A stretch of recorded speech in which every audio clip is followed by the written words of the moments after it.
Jovan Buha! Buha! Yo, yo. I'm Jovan Buha, NBA reporter for Buha's Block, and welcome to another live show. The Lakers won 129-118 tonight to improve to 28-17 on the season. They are just a half game back of the number 4 Houston Rockets in the standings, and they are now 3-1 halfway through their 8-game Grammy road trip. So a successful first half of the trip, which will be one of the themes we touch on tonight. But shout out to the chat, shout out to everybody.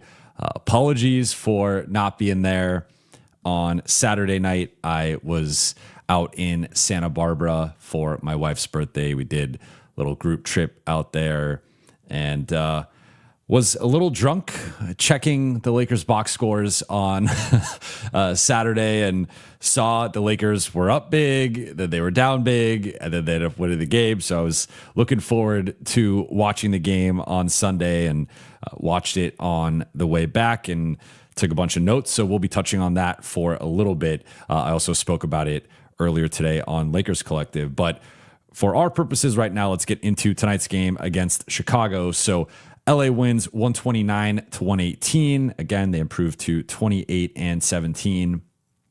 And my big picture takeaway is I want to look at the first half of this road trip because this is a long road trip. This is as long as it gets in the NBA in terms of an 8-game road trip is like the longest road trip you will have in a season. The longest, like some teams don't even have 8-game road trips. This is the longest road trip possible by NBA standards. So LA has now completed the first half of it. Of course, they did technically go back to LA. They went Denver, LA, Dallas, Chicago, but a 3-1 trip. I would classify this trip as trending in the right direction. Before the trip, I predicted LA would go 5-3. So far, every game has gone according to how I predicted. I thought they would lose to the Clippers, the Cavs, and the Knicks. So that is still in play. But I thought they would open this well, and they have, right? So it hasn't been perfect. That first half in Denver was rough, especially that giving up that 8-0 run to close the half. Jamal Murray hits the half-court buzzer beater. You had the first 2.5 quarters against the Clippers when they got down 26. You had that disastrous third quarter against Dallas, which I will be touching on a little bit later. But that was maybe the Lakers' worst quarter of the season, or at least in contention for that. And then the first half of the third quarter tonight, the Lakers just let go of the rope. They were up. I mean, really, it started at the end of the second quarter. LA was up 69-49, and they gave up I believe a 7-0 run to close the half. Then Chicago immediately comes out, hits a 3, extends it to like a 15-5 run, and then all of a sudden they just start bombing threes, and it eventually becomes a 1-point game. Chicago has multiple opportunities to take the lead. I think they had at least 2 possessions, if not 3. They don't score, and then all of a sudden the Lakers are able to push the lead back up, I believe, to 6. Then Rui comes in. He hits a 3. He was awesome tonight. Then I think Chicago scores again. Then Rui hits another 3. So just the Lakers buried them from that point on. But obviously the first half of that quarter was disastrous. But like outside of those pockets of just the Lakers blacking out and forgetting that they are supposed to be a good basketball team, a lot of this trip has been great, and there's been a lot to be encouraged by.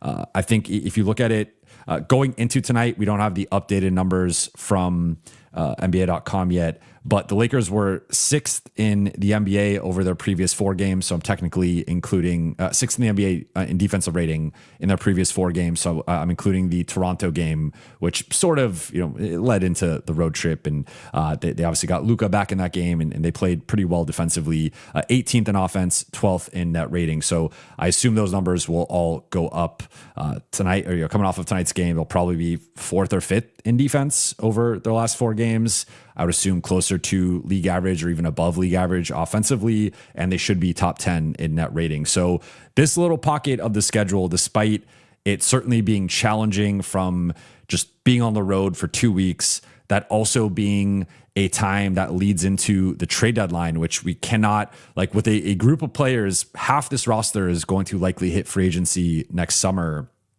a few months from now, like a lot of these guys are in contract years. A lot of these guys are playing for their next contract, playing for, in some cases, their NBA futures to a degree.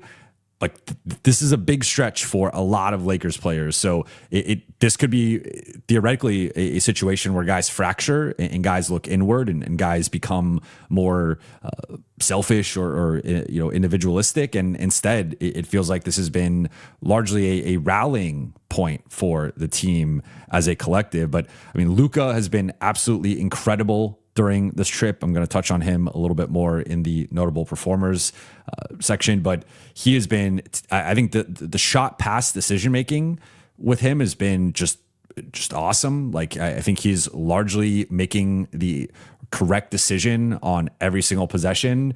The turnovers have been down. I think the shot selection has been better. I think again, the balance of penetrating versus keeping the defense honest with his jumper has been great. A lot of getting downhill, especially against, in that Dallas game. When the Lakers have gone small, Luka has been really using that to his advantage offensively. LeBron coming into tonight, he in 2026 had been leading all players in fourth quarter scoring. He was also top 5 in fourth quarter rebounds and assists. So LeBron during some of these comebacks, or if LA, in the case of like the Dallas game, giving up a big run despite blowing a lead, giving up a big run, then trailing, then having to rally off of that. LeBron was great over the final 9 minutes of that game after having a really rough first 39 minutes of that game. Rui, particularly the last couple games, but we could say overall throughout this trip has been trending in the right direction. And he, as I think, been remarkable in his role right now as the Lakers' 6th man, and has been closing games for them, has been thriving in these small ball groups. I think he's been better defensively, obviously has been more involved offensively, hitting shots. So the Lakers have, I think, found a way to maximize Rui in a way that we haven't really seen since, I think, frankly, going back to like when LeBron returned, that changed Rui's role dramatically offensively, especially with the starters. Since he has returned off the bench, I think this has been the version of Rui we saw pre-LeBron, and this is, I think, the idealized version of Rui, at least for this team, right? With the current makeup of this roster, I think him in a big bench role and featured more offensively, that is the path forward. Marcus, Jake, and Vando have all had some great defensive stretches. They've also had some key offensive stretches, but more so the Lakers rely on those guys for their defense. And as the Lakers have been playing at borderline top 5 defensive level on this trip, those guys have been at the center of it. Those guys have been leading the charge. So I think those guys also deserve a shout out. And then the small ball looks, and LA has gone to a variety of small ball looks, right? But the core of it has obviously been LeBron and Luka and Marcus and Jake and Rui. Vando sometimes is replacing Jake or Rui, but like that, those groups have been doing great. I think Jackson has been solid. Couple guys I didn't mention. I think it's been a rough road trip for Gabe Vincent. You guys might have seen my clip. I got clipped after the Clippers game talking about Gabe and just not quite sure what he's doing right now. And tonight blew a wide open layup. Second time in 3 games he missed a wide open layup. This one ended up just trying to like shoot a floater and short armed it. Then DeAndre Ayton. I mean, that's been probably the biggest concern coming off of this trip. Another benching for DeAndre Ayton tonight. He got benched twice in the second half. 2 egregious mistakes defensively. One, he gets switched on to Kobe White, who relocates for a 3. He just does not move until Kobe White has already caught the ball. Immediately, JJ turns to the bench, calls Jackson in and benches DeAndre. That's a few minutes into the third quarter. 2 minutes into the fourth. For the second straight game, again, he gets benched because of his defense, and gives up back-to-back back cuts to Nikola Vucevic on sideline out of bounds play or baseline out of bounds plays from the Bulls. Just not locked in defensively at all. Also had what I believe 2 or 3 rebounds tonight. Had 2 rebounds tonight in 22 minutes. 22 minutes, by the way, were his second fewest of the season for a game that he did not leave due to injury. So he's had a few games where he's played under 20 minutes due to injury. But and actually, the Clippers game he only played 21 minutes that game. That was actually his season low. So season low in minutes in 2 of the last 3 games for DeAndre Ayton. That is becoming a big concern right now. The body language is not good. Clearly, the motor, the focus, the urgency has not been present. And the whole give DeAndre the ball more, I think that should have been put to rest after we saw what he did against Dallas. But overall, I would say this has been an encouraging stretch of basketball for the Lakers. They are now 13-13 since December 1st, which they've been teetering under 500 for a lot of that stretch from December 1st on up until December 1st. They were 15-4. That was the peak of their season, being 11 games above 500. I mean, technically, against Utah on December 18th, they were 12 games above 500. But really, that 15-4 mark it felt like that was the peak of the Lakers season. And since then, it has been a steep decline, right? And they've had multiple losing streaks, multiple stretches of, they've had a couple 3-game losing streaks, but also stretches of losing 4 out of 5, losing 5 out of 6. Like it has been a rough go of it for LA over the past 7 weeks or so, but they are starting to trend back in the right direction. I think the second half of this trip is going to be a little bit tougher. They do have Washington and Brooklyn, who are the 2 worst teams on the trip, so that will be easier. But the Cleveland and New York games, I think on paper, based on just the available personnel for everybody, outside of the Clippers, Cleveland and New York are obviously 2 of the best teams in the East and will give LA, I think, a nice test to close out the trip. But LA's in a good spot right now. They are treading water in the West. They have maintained their top 6 seeding, and I have really liked the defense lately. They just got to combine it with some better offense, which tonight they did. But for the most part, obviously, it's been pretty up and down over the last week or so. In terms of notable performers, we have to start with Luka Doncic. I try not to be too hyperbolic, but I would really have to go through and rewatch parts of other games, but to me, this might have been Luka's best performance of the season, all things considered. 46 points, 7 rebounds, 11 assists, only 3 turnovers for a guy who handles the ball and has as much usage as Luka does. To only have 3 turnovers in 38 minutes, to go 15-25 from the floor, that is incredibly efficient.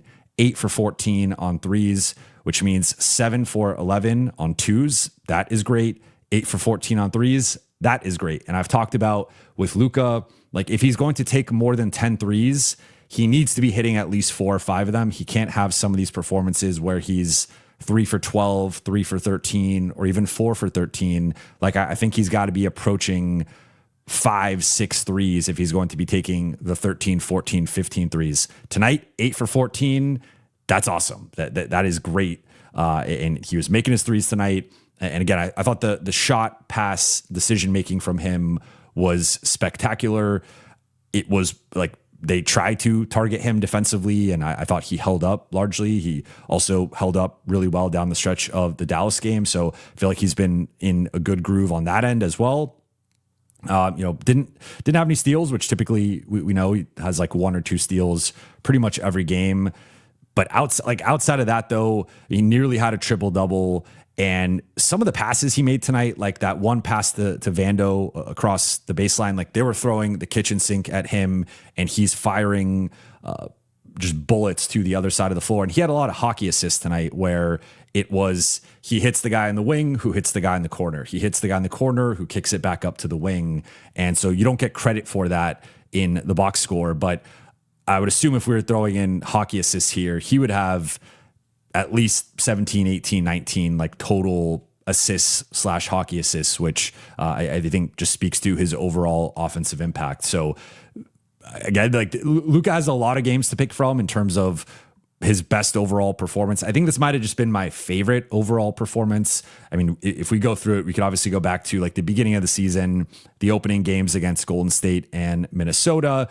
He also had that Memphis game where LA had the big second half comeback, the Milwaukee game, the Clippers game earlier this season, the Utah game.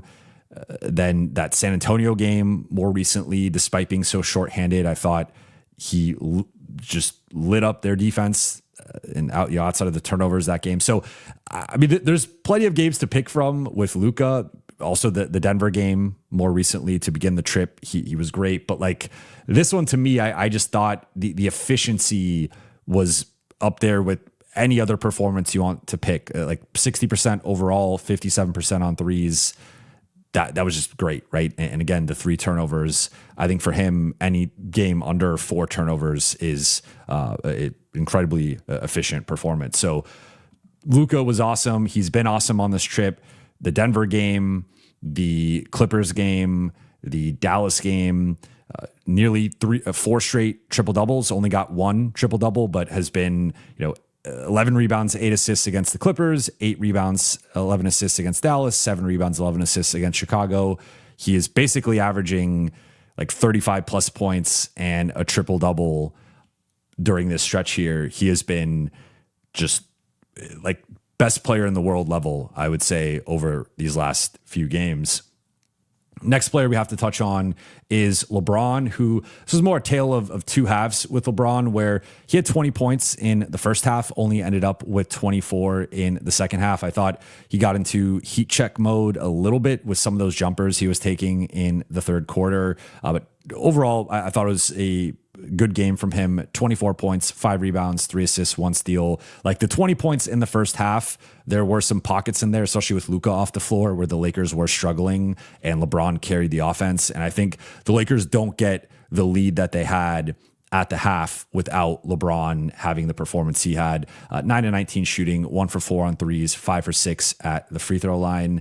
And, just I think another solid LeBron game.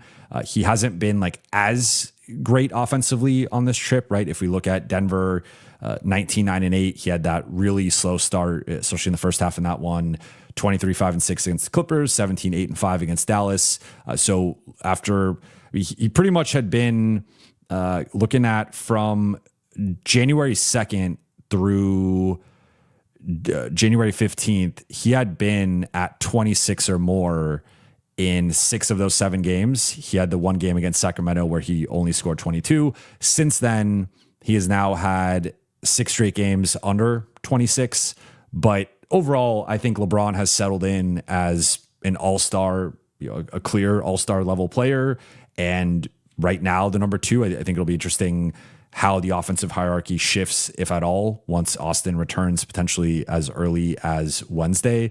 But just overall, like I think LeBron is as stabilized as just a really, really good player, a player that should not be playing this well at age 41, but he continues to do it.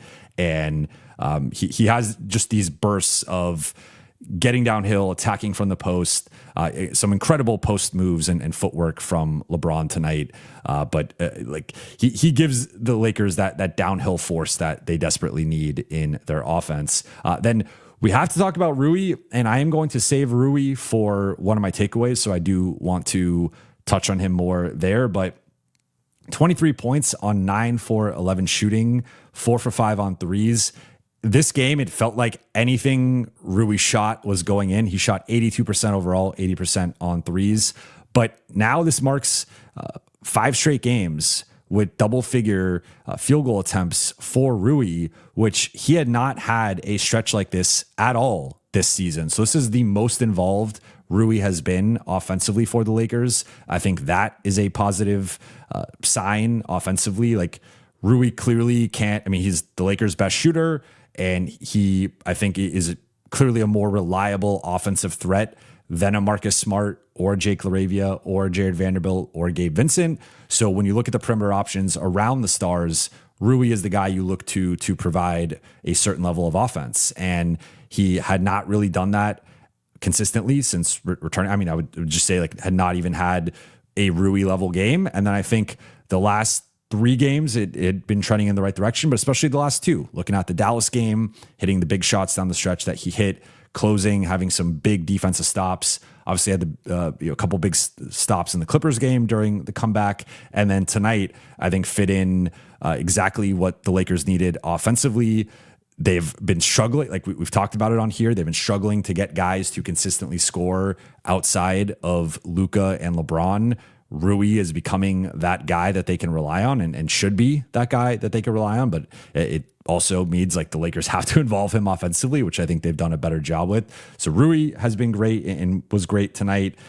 Then looking at it, I thought to me, Marcus, there's been a real uptick, and I want to look a little bit more into this because it feels like it's more so been over the past like 2 weeks or so, but Marcus is becoming a bit of a foul drawer in a way that he just was not consistently. And like looking through his season-long box score, I mean, there was a stretch early in the season in like early November, couple free throws, 10 free throws, 1 free throw, 2 free throws, 6 free throws. Then he's got a lot of games where it's 0 free throw attempts or, a couple free throw attempts. Then more recently, 6, 4, 5, 0, 5, 1, 5, 7. Like he's been getting to the free throw line a lot. That is becoming a weapon for him, either attacking downhill off of closeouts or pick and roll actions, attacking in the post. He had a couple nice post moves tonight. But Marcus, I think is. I don't want to say stabilizing offensively because with Marcus, you just never know when he's going to have a Marcus game where he takes certain shots or turns the ball over a lot.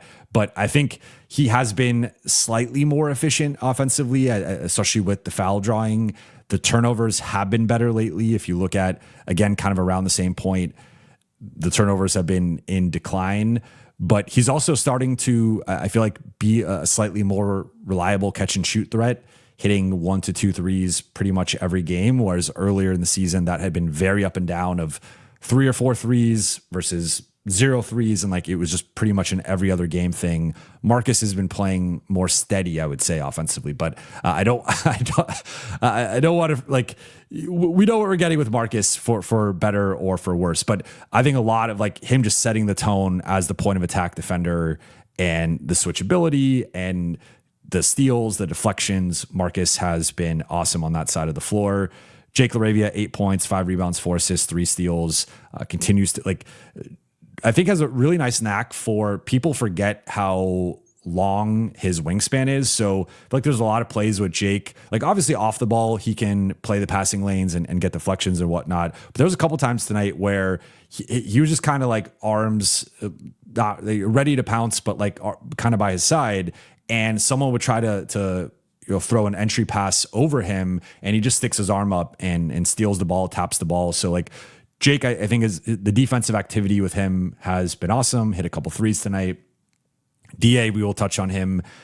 All I will say is very, very disappointing again for him, and this is becoming a really concerning trend. Rui already touched on. Vando, I thought, had some really nice defensive moments. 7 rebounds. Had that cut for the forget if it was a dunk or a layup, but cut along the baseline for got the assist from Luka, missed a couple threes, but Vando, the activity in the engagement against their bench group, was a big part of LA having some great bench shifts tonight. Jackson, 8 points, the East Bay Funk dunk, second time he's uncorked that as a Laker. A couple years ago, did it in Toronto. Just the cherry on top of a very nice win for the Lakers. And he continues to stand out in stark contrast from DeAndre Ayton with his energy and activity and urgency especially on the defensive side. Then Gabe Vincent, I'm not trying to go viral again, but had 3 assists, had some nice screens. That's all I can say on that. And then stat of the night for me, 8 turnovers, second fewest turnovers of the season for the Lakers, and fewest turnovers since I believe that was a game against Utah, if I'm not mistaken. So we're going back like almost, I just had this up 1 second. Yeah. It was December 18th at Utah. So over a month ago. And before that, they've had the Charlotte game. They only had 9. Then the New Orleans game on November 30th, they also had 9. So Lakers have had 4 single-digit turnover games this season. This was one of them. I thought the decision making as a team was top notch. This was one of the best decision-making games of the season, and that was reflected in the low turnovers, but also the high assists. Like the Lakers, I think the ball movement, 26 assists tonight, that is solid for this group.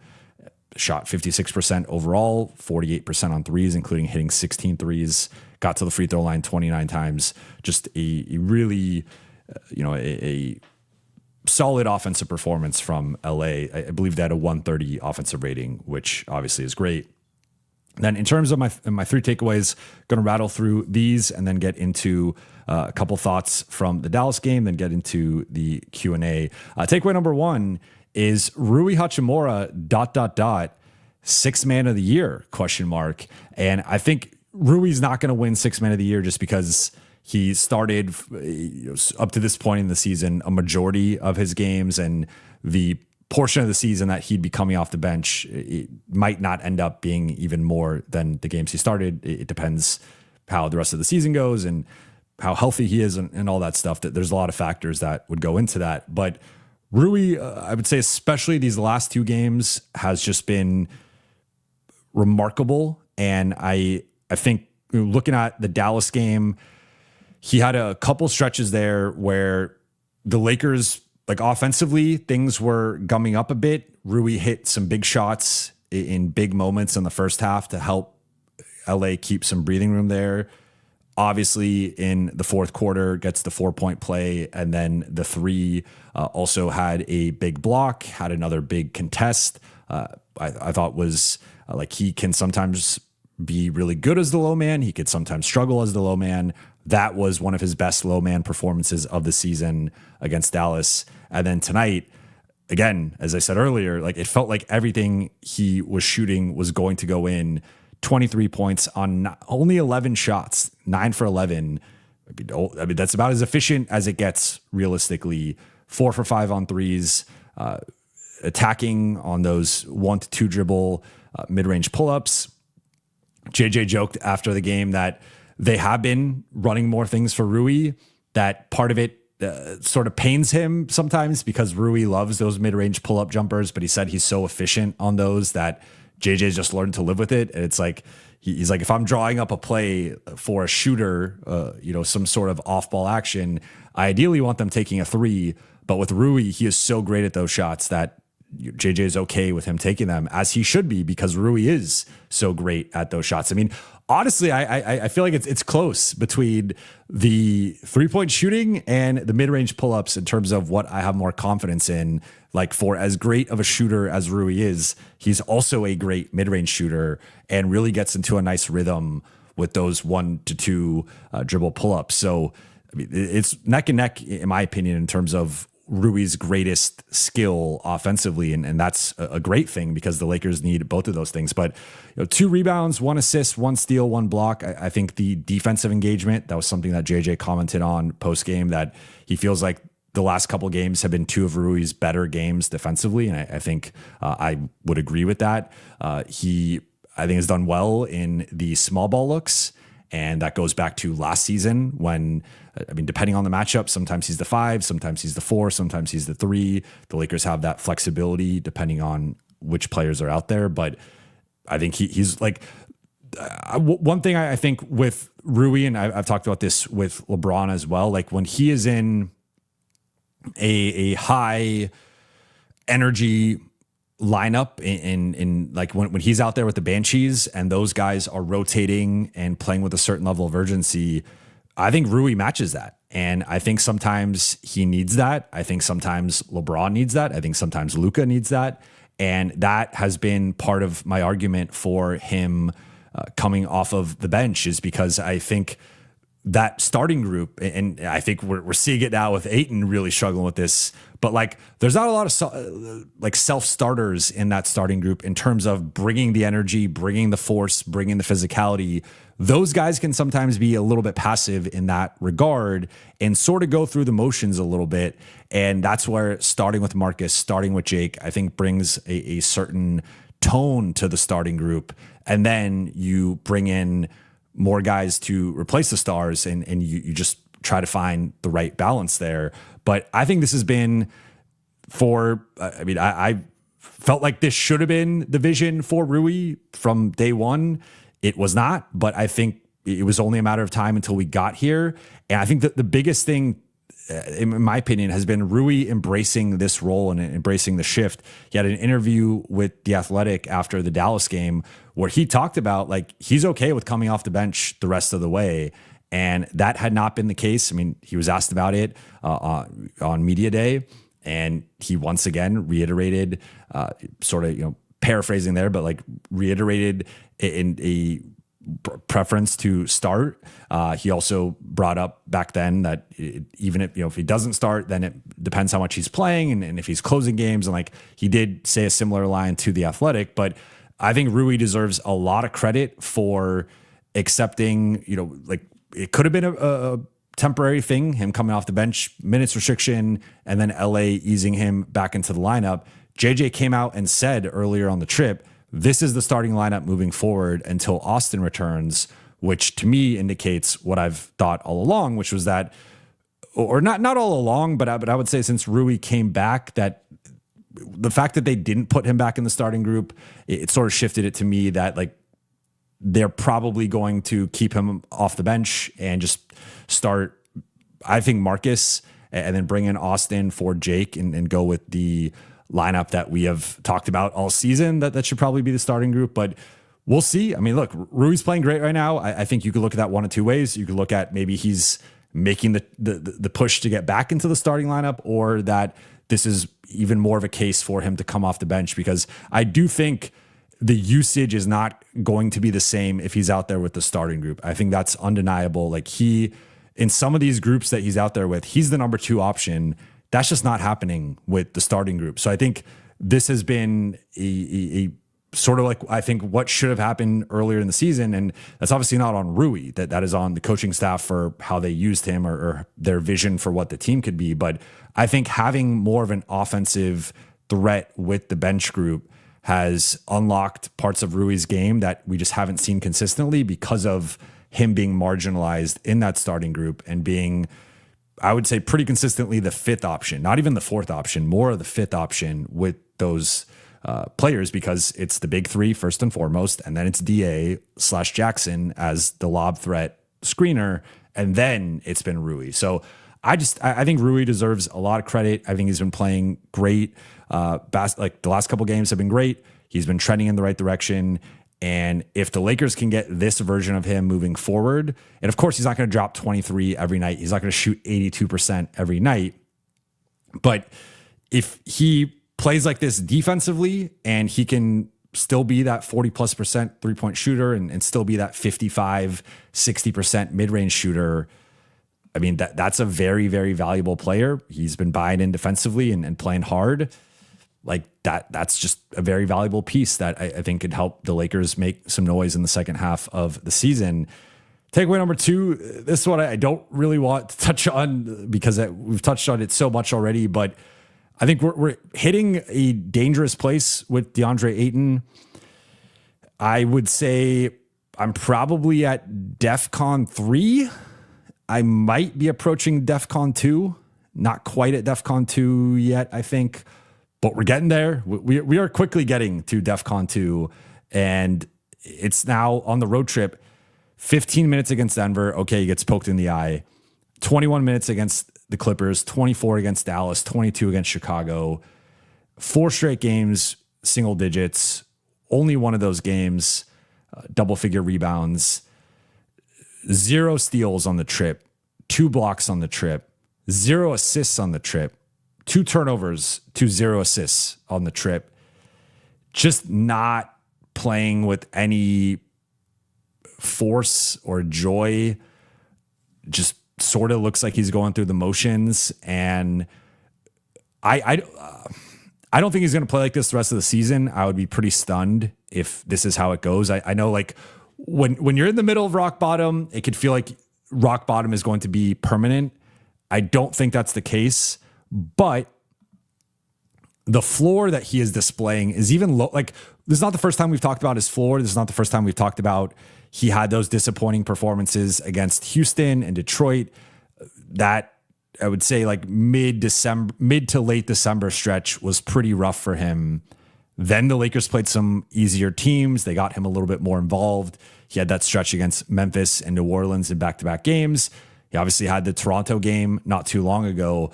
But I think there's a real correlation to not even how much, we talked about this today on Lakers Collective, not even how much he is involved offensively, but his offensive success, because he was involved offensively against Dallas. He just happened to go 4 for 16, but 16 shot attempts right here going through it. He had 16 against New Orleans earlier in the season, and he had 19 against Portland. Remember that was the game, no Austin, no Luka, no LeBron, November 3rd. So he took 19 shots, and then he took 17 against Sacramento, which was another game, no LeBron or no Luka. So basically, for a game that at least 2 of the stars play in, 16 shot attempts is his season high for a game with at least 2 of the 3 stars. And he went 4 for 16. And look, they credited that one sequence where he missed all the layups. They credited him with 5 misses there and 4 offensive rebounds. So he finished the game with 5 offensive rebounds. 4 of them were on that very possession. But, so all right. So let's just say we'll call it like 3 misses there, because some of it was kind of like tipping it up, like in actual misses, maybe let's just say 3. Okay, then he went 4 for 14, which is still really bad. And it's like, I feel like his offensive success, though, sort of determines his motor and his focus.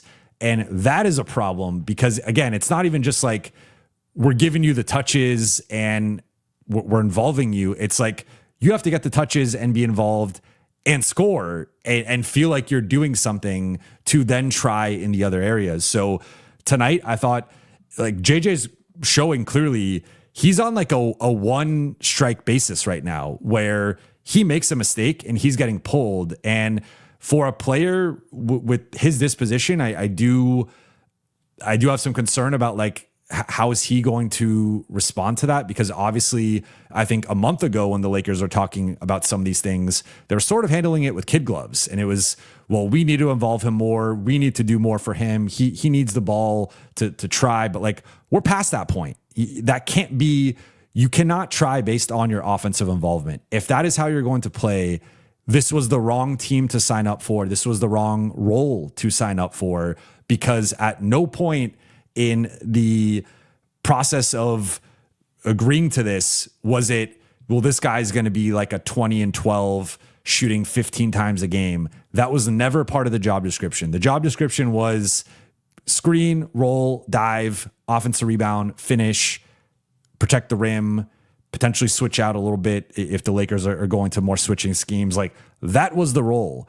And all of those areas have taken a nosedive here recently.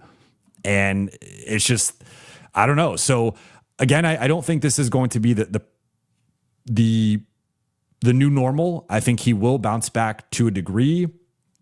The issue is, do you want to deal with this in the second half of the season? Do you want to have another stretch like this? Because I mean, another stretch like this, like if the Lakers are playing some tougher competition, if this comes to the first round of the playoffs, like now you're talking about potentially benching him outright or really reducing his minutes, and you're down to a small ball in Jackson Hayes, which we saw that movie last year, and there's a clear limitation to that, which is probably a first round exit if the Lakers are back in that position. So, my priority at the deadline for the Lakers remains a 3-and-D wing who could be that 5th starter and be the primary closer and be playing 30 plus minutes. But if they can't get that guy and it's just a bunch of bench wings, I think you have to look at the center spot right now as a potential upgrade. Then takeaway number 3, we'll try to go through this one quickly, but some quick scouting reports on the Bulls guys, because I think the Bulls have several guys who would make a lot of sense for the Lakers, most notably Isaac Okoro, Dosunmo, and Patrick Williams. Now, in the case of Patrick Williams, I think the big limiting factor there is the contract and him having 3 more years on that contract. Isaac Okoro also pulling up his contract. He's making 11 this year, 11.8 next year. that is not bad. I would say Isaac Okoro, like there's a question to like, do the Lakers want to take on money? But Isaac Okoro's contract, I think, is fine. When you look at Patrick Williams making 18 plus or 18 exactly each of the next 3 seasons, that's a long contract and that's a lot of money. Patrick Williams to me is more of a, I would say like low to mid teens money guy. And so doesn't sound like much, but you don't really want to be overpaying role players. That's where you want to find your values, find your bargains. Like it's one thing to overpay a star or a starter. I think Patrick Williams to me is more of a bench player than a starter, but that contract I'm apprehensive of. Dosunmo to me is clearly the best of the 3 and the guy that would help the Lakers the most. Tonight, off the bench, 20 points, 8 for 14 shooting, 2 for 6 on threes. He just brings a certain level of speed, and you guys are going to love this one, verve to the offense. And then defensively, I mean, he was matched up with Luka. He was matched up with Marcus.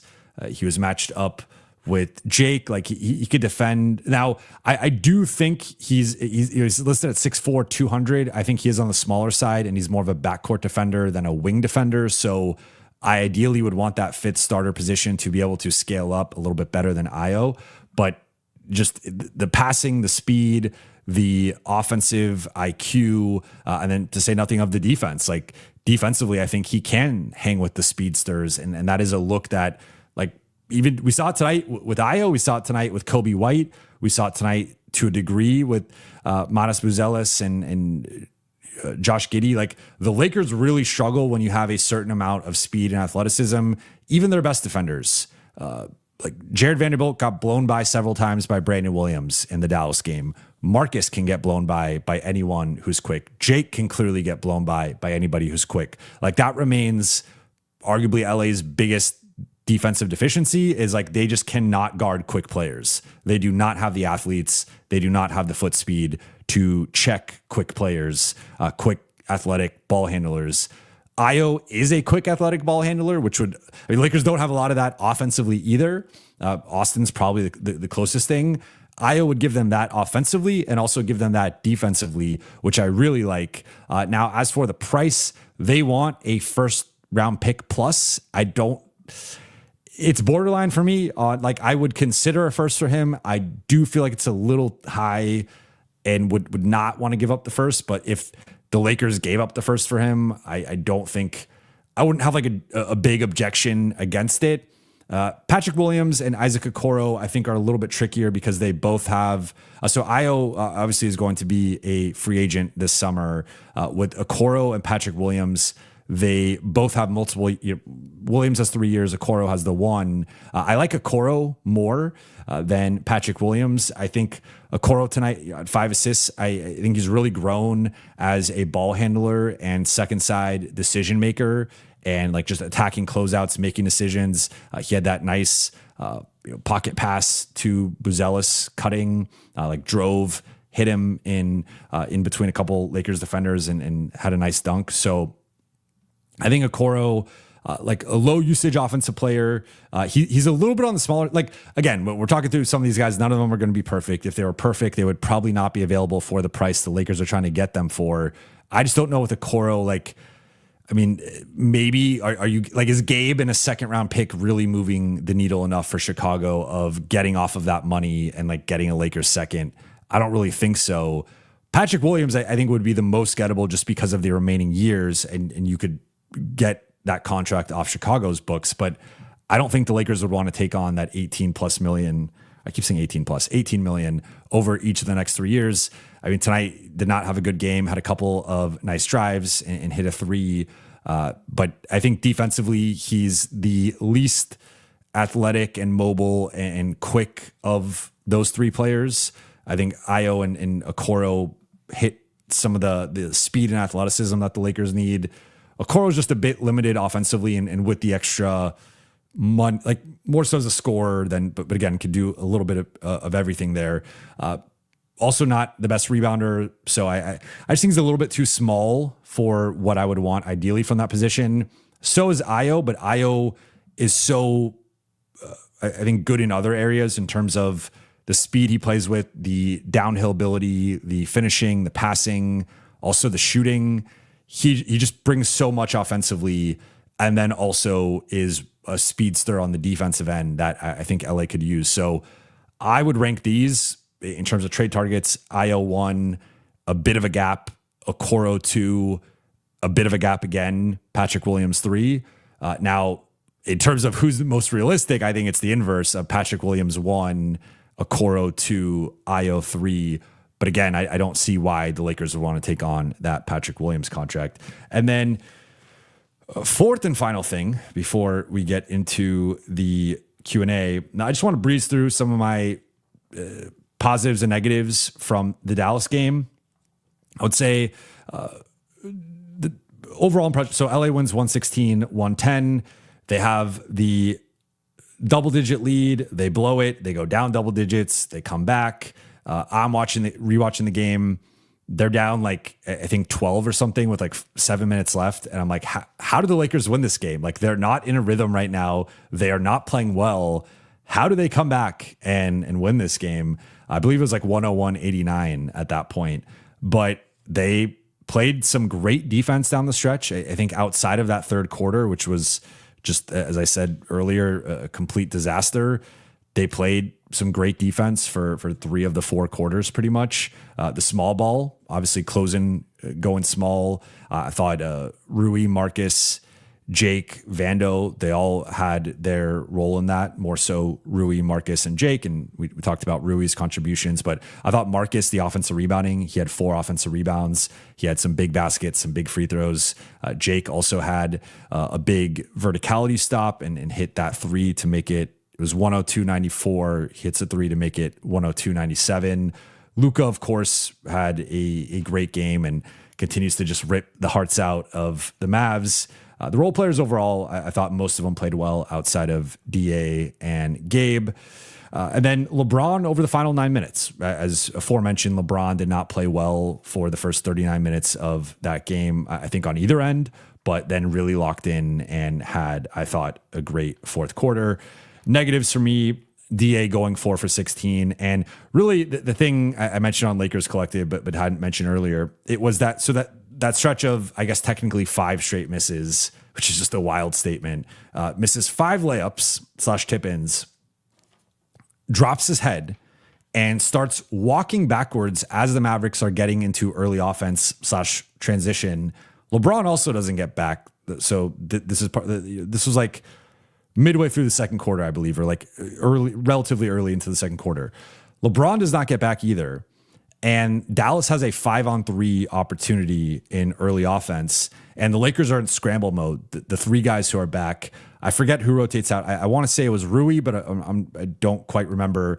Rotates out to Max Christie, an aggressive closeout to try and get him off the line. Max pump fakes, takes a sidestep, drains the 3. And DeAndre's like not even at half court yet. And it's like, so you had this series of mistakes that you miss all these layups and you can't convert. You're having a rough night. You missed 2 wide open lob attempts. Just should have dunked both of them, but you choose to finger roll, lay up them and miss them. But then you hang your head and you don't get back in transition, and you largely contribute to Dallas getting an open 3 because your team is at a disadvantage defensively. And of course, part of that's also on LeBron for not getting back. But to like hang your head and compound a series of mistakes with another mistake, that's the type of stuff that's just inexcusable. And it's like, okay, you missed them. Move on to the next possession, get back and make up for it. Switch out onto Max Christie. Don't bump at the, don't bite at the pump fake and force him to give the ball up and get a stop on the next possession. Don't hang your head up and give up on the next possession. Like, that's the stuff that I just think he continues to compound mistakes. Gabe got absolutely lit up by Brandon Williams. That was another rough Gabe performance. The third quarter, of course, was an absolute disaster. That 36-14, one of LA's worst. Like, they just sort of stopped playing. They were just turning the ball over and not playing with any sense of urgency and sort of checked out for a quarter. And then LeBron, the first 39 minutes, I don't think were good. I thought it was one of his worst stretches in a game. this season. But with all that said, let's get into the Q&A.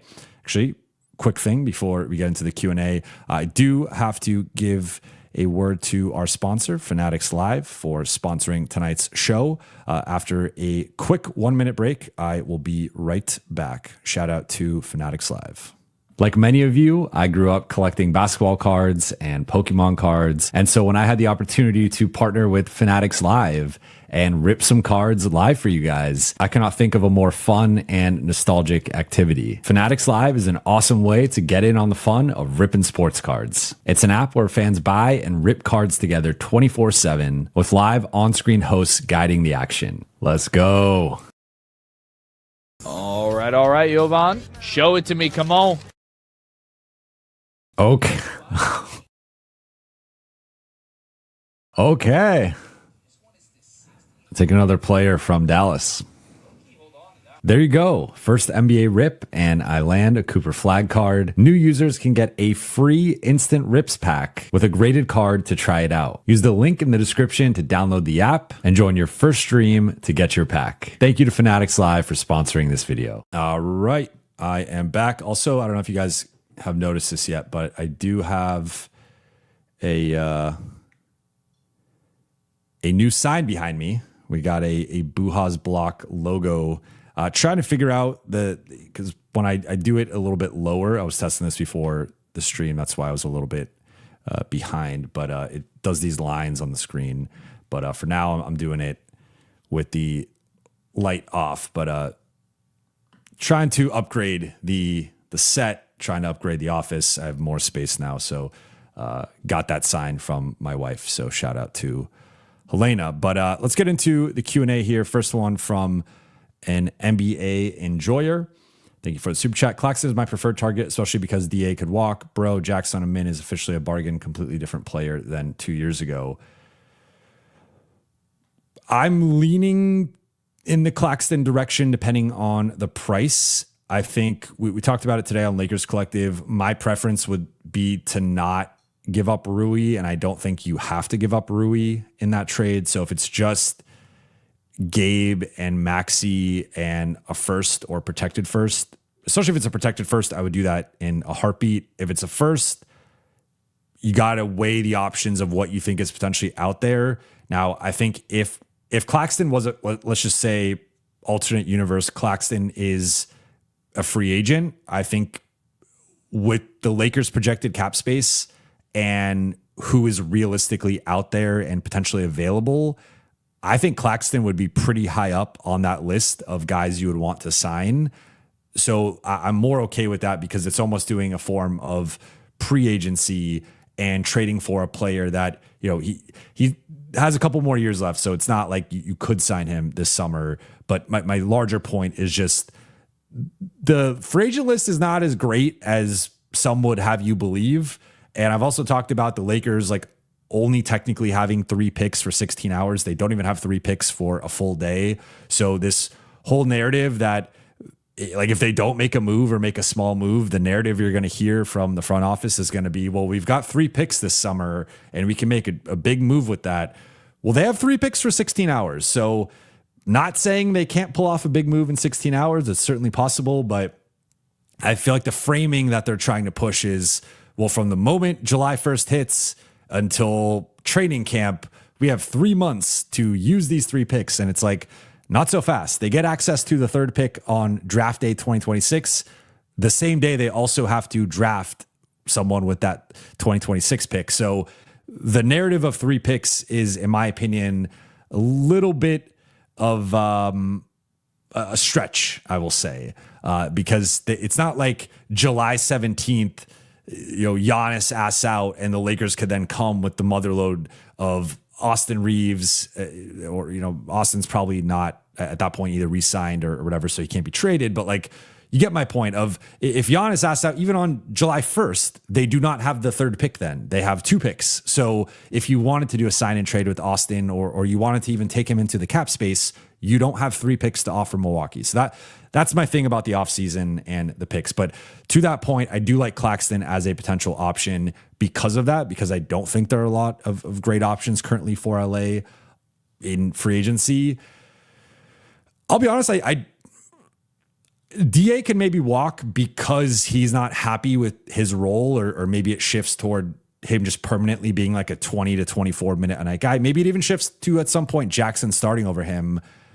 I don't know, with the way he's playing right now and the way things are trending, that he might be like ultimately picking up that player. Like if this is the new normal and he plays like this the rest of the way, or largely like this the rest of the way, that player option is actually going to be enticing, because the version of him we've seen the last few games is, I mean, that's like more of a minimum player, to be honest. Now, obviously earlier in the season, he was playing, I thought, at like a $20-ish million level when he's averaging 18 and 9 and shooting 70%. That's a really valuable player. I thought his defense was also much better earlier in the season. This version of him has been just straight up bad and unplayable against, I mean, basically anybody. And to your point about Jackson, yes, I agree that Jackson has been a bargain. He is, forget 2 years ago, I think he's a different player than he was last year. I think there's just a consistency to his game that he didn't quite have. Even like the second half of last season, he was relatively consistent and I thought played pretty well, but I think that has continued. And he is someone who I like in smaller doses, right? Like I'd rather Jackson play 15 to 18 minutes than 28 to 32 minutes. I think there is at some point a little bit of a limit to, I think he kind of reminds me of JaVale McGee in that way, right? Like, I think Bill Simmons used to have a joke that it was like JaVale McGee is going to give you 18 solid minutes, whether he plays 18 minutes or he plays 27 minutes, right? So it was either you're going to get the 18 minutes or you're going to play him 27 and then get the 9 questionable minutes. I kind of feel that way about Jackson to a degree. And like, I do like him 20-ish minutes or under, but for that role, he's been incredible. I think he's definitely outplayed a minimum contract, to your point. This is now like the second season in a row he's had these stretches of being above a minimum guy. So yeah, Jackson has been awesome. And I know, and look, I was not thrilled about him coming back just with the way that the season ended. I felt like they needed some new blood at the center spot, but I think he's been awesome.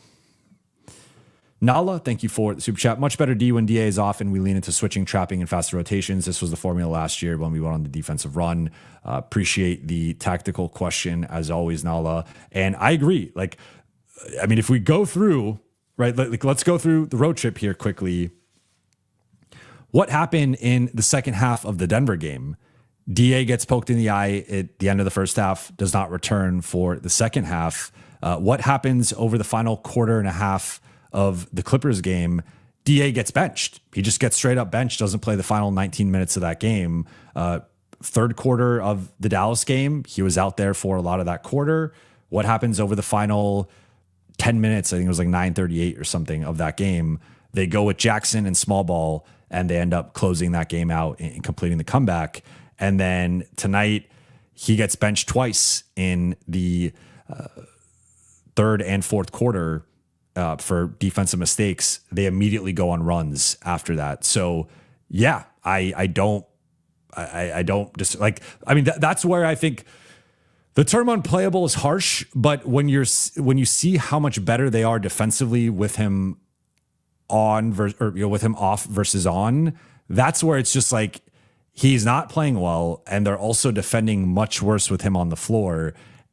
At some point, like that becomes a troubling trend where you're like, are we better off going with Jackson and small ball? And is that the path forward? Because he'll still get the lobs. He'll still have some nice rebounding performances. Like, again, I don't think this is the new normal from a statistical output perspective, but I am concerned. Like, I'm very concerned with the defensive end because I think the defense has slipped a lot. And I think the one thing with him that I still think has been there is when you're in a switching scheme, and this might just be the way the Lakers have to go with the starting group moving forward. Because right now they switch 1 through 4. With DA, they're still in a drop. But I think when you challenge him to switch onto players, you do see a level of engagement from him that he doesn't quite have in the drop. So I think like he can still hold up fine to a degree when switched onto guards and wings.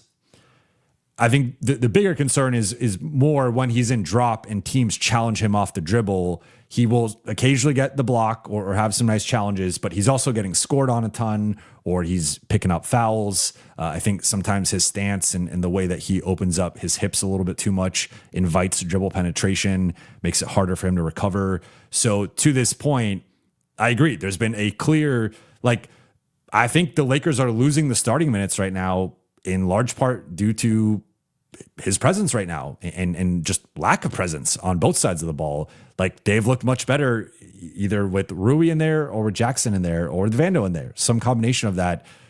Like, those groups have just been better. So it is something the Lakers have to figure out quickly, because this version of DA, if they get this version of the first round, if they get this version of him in the first round, it's resulting in either him being benched or them losing the series, or potentially both. But they cannot beat anybody serious in the first round if he plays like this. Connor Phillips, thank you for the super chat. If Luka has more of these games and OKC keeps sliding, the MVP race could get interesting. Ayton has to go. It's obvious at this point. Praying for, fingers crossed for Claxton. I agree. I think Luka is he's ascending the MVP conversation, and I'm not sure. I don't think Jokic has been eliminated yet. So Denver's played 46 games. He has played 32. So he's right there. 3 more. He's missed 14 games. He can miss 3 more. And then if he misses any more games, he technically is. Now, I think in the fine print, I think there's something of if a player plays 61 or more games, you can appeal or something like that. There is a line of 60 or 61 with a major injury that costs a certain amount of games. You can appeal that, and I would not be surprised if Denver appeals it. But the only reason I'm bringing up Jokic is because Jokic was the favorite before he went down with injury. I think Shea had been the favorite. Shea with OKC looking more human, more beatable, bleeding a little bit. Shea had dropped, and by the time right before Jokic's injury, with the Christmas game and just what he was doing, I believe, and at least in the conversations I was having, Jokic had taken back the mantle of being the MVP favorite. Then he went down, and then I think NBA.com, they have their weekly ladder. It's still been Jokic and Shea as the top 2. Luka just jumped up to number 3. So point being is I think Jokic will be a factor if he does return at some point here in the next few games and is still eligible, or even if he misses a little bit, and Denver could potentially appeal that. But I think Luka right now, in my opinion, should be the primary threat to Shea. And really the only thing that could hold Luka back would be seeding, right? Because the Lakers right now are the 5 seed. They're a half game back of number 4, but they're only a game up on number 6, a game and a half up on number 7. So I think 5th would be borderline. They probably have to finish top 4 for Luka to really have a shot at dethroning Shea. If they're at 5, if they're at 6 or 7, no pun intended there, I think it's probably too low of a seeding for him to win in this competitive of an MVP race. If they could get back to being top 4, I think it's going to be tough for them to catch San Antonio or Denver. I think those teams in OKC are the 3 best teams in the West right now. But I think Houston's very catchable. And if LA can get back to the number 4 spot and end up being, let's just say, the number 4 seed, if Luka continues playing the way that he's been playing recently, I think he's going to have a real shot to win MVP. I would still bet on Shea, and I still think OKC is probably going to win.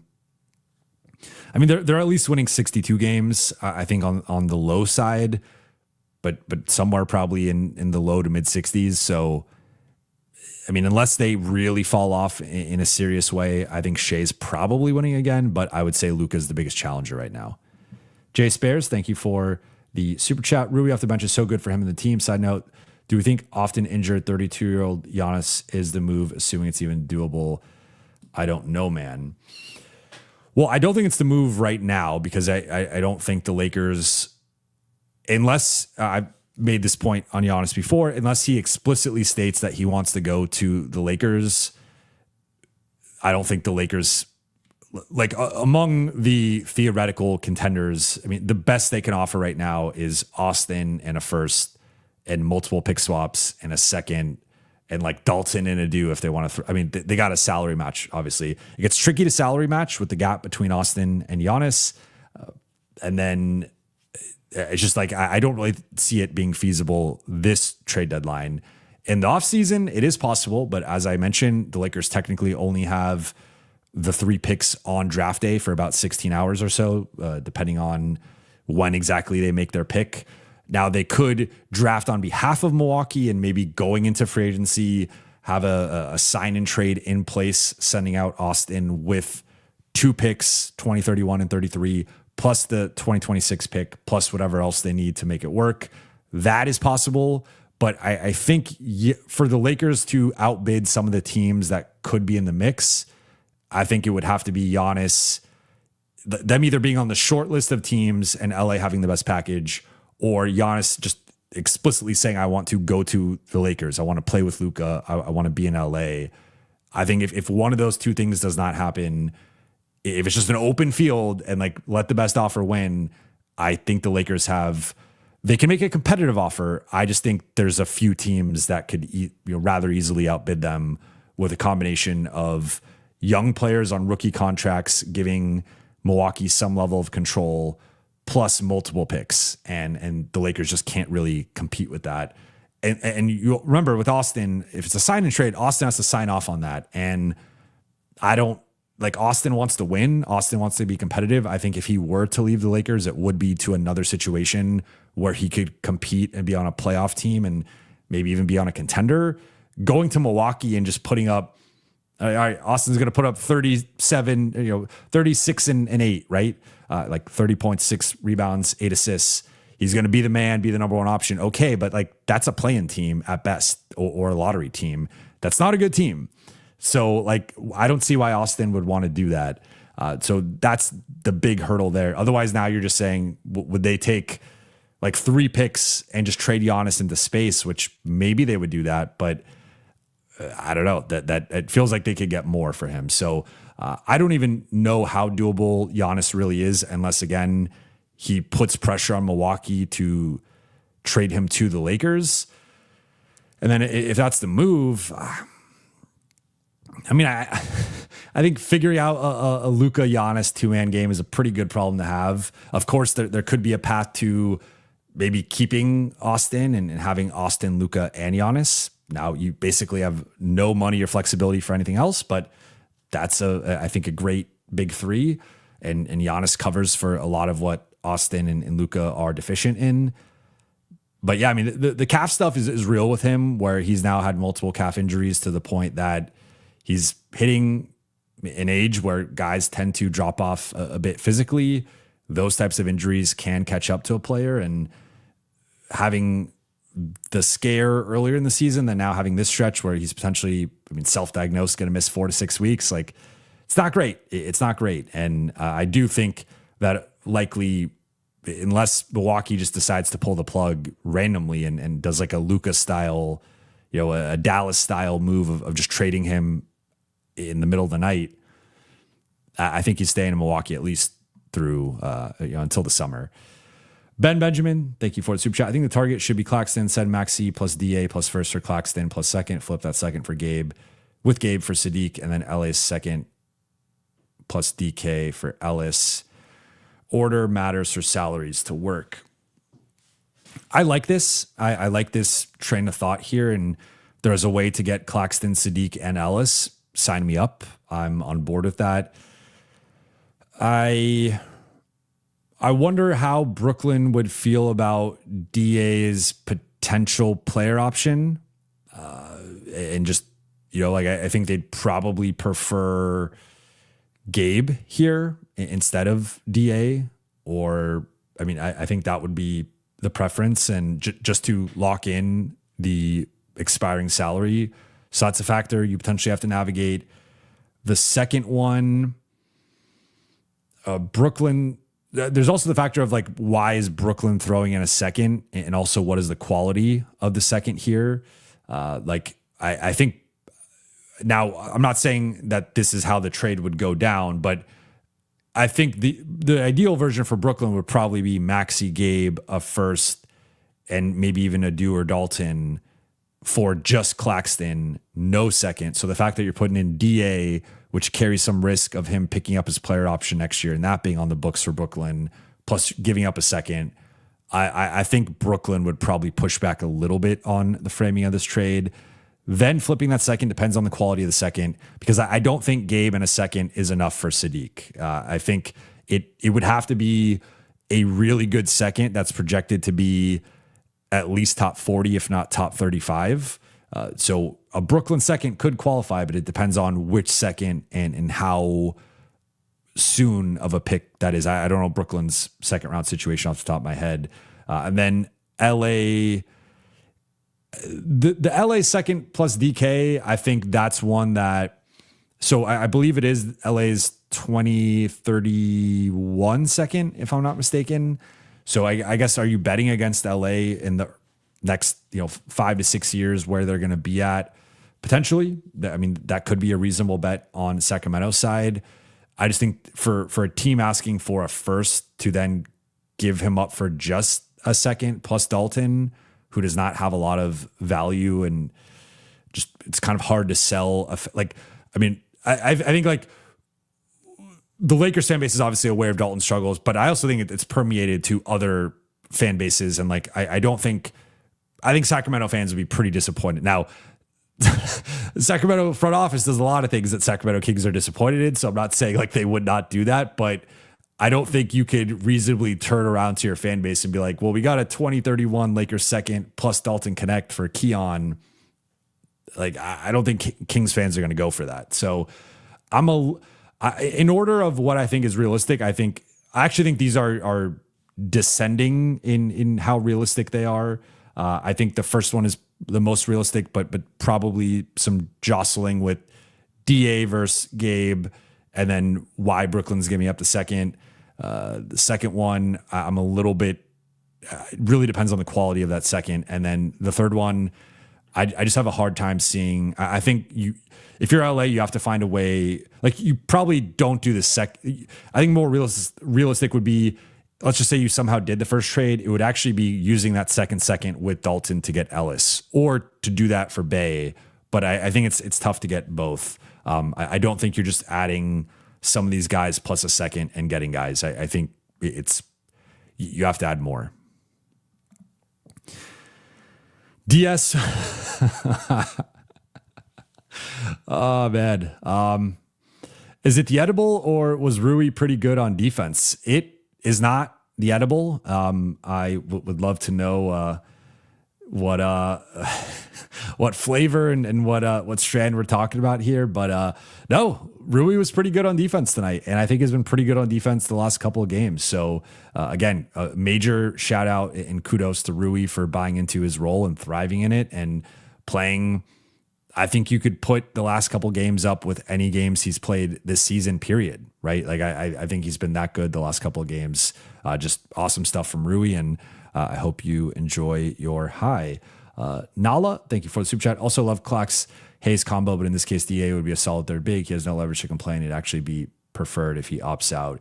Yeah, I mean, I think you'd probably lose DA if you downgraded him to a situational backup role. But to your point, like Claxton and Hayes, I do really like that. You could just play straight up. You have a clear identity there where you switch 1 through 5 with the starters, you switch 1 through 5 with the bench, and you switch 1 through 5 with the small ball groups. So the Lakers basically just turned into last year on steroids of just switching everything and playing the style of play that they've been playing more recently defensively, and also that they had success with at the end of last season. It is very tiring. It does require a lot of focus and buy-in from the entire group, but that has been a much better defensive approach for them. But yeah, I mean, I don't think it would go well with DA being the potential third big, but to your point, he doesn't have much leverage there. Jeffo, thank you for the super chat. This was the Rui I envisioned off the bench with the way he could score, get great looks off the bench. The defense is what I've been impressed with. Yeah, I mean, again, I don't want to rehash the whole starting bench argument and what makes the most sense and whatnot. I think it's playing out the way it should be. I think this was also my vision for Rui off the bench. Again, he's not going to shoot 82% every night. He's not going to score 23 points every night, but he is capable of these performances. And I think he's better set up to succeed offensively, which is like, we do talk and judge players on like every part of the game, right? To some degree, you're finishing at the rim, your free throw shooting, your 3-point shooting, your decision making, your passing, your ball handling, your rebounding, your defense, all these different facets, right? But every player has their role, every player has their strengths, every player has the thing that they're supposed to bring at a minimum.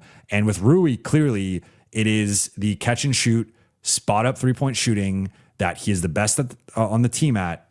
And also the ability to attack the closeouts, hit the mid-range pull-ups, get out in transition, finish at the rim, and in the cutting, and like that, those are Rui's strengths. Now, I think that's the primary way that Rui should be judged. Now, the way he was being used earlier was as a wing stopper, which I think they were just putting him in a tough position defensively and putting a lot of pressure and responsibility on him that just was not fair to him, but it also was not setting up the team to succeed in those lineups. They were much better when he was at the 4, but once LeBron came, moved him down to the 3, that trio of Luka, Rui, LeBron, just not enough defensive motor overall from them. But I think he's definitely checked the boxes that he's needed to offensively over this stretch, and I think has found a really nice groove and rhythm. But to your point, like defensively, he's also like, I think the expectations for Rui off the bench in a smaller role, in my opinion, should be diminished defensively in terms of he's not being asked to be the primary wing stopper. Like he is playing the 4 more. He is playing in lineups where he's the worst or second worst defender out there, and he doesn't have to do as much.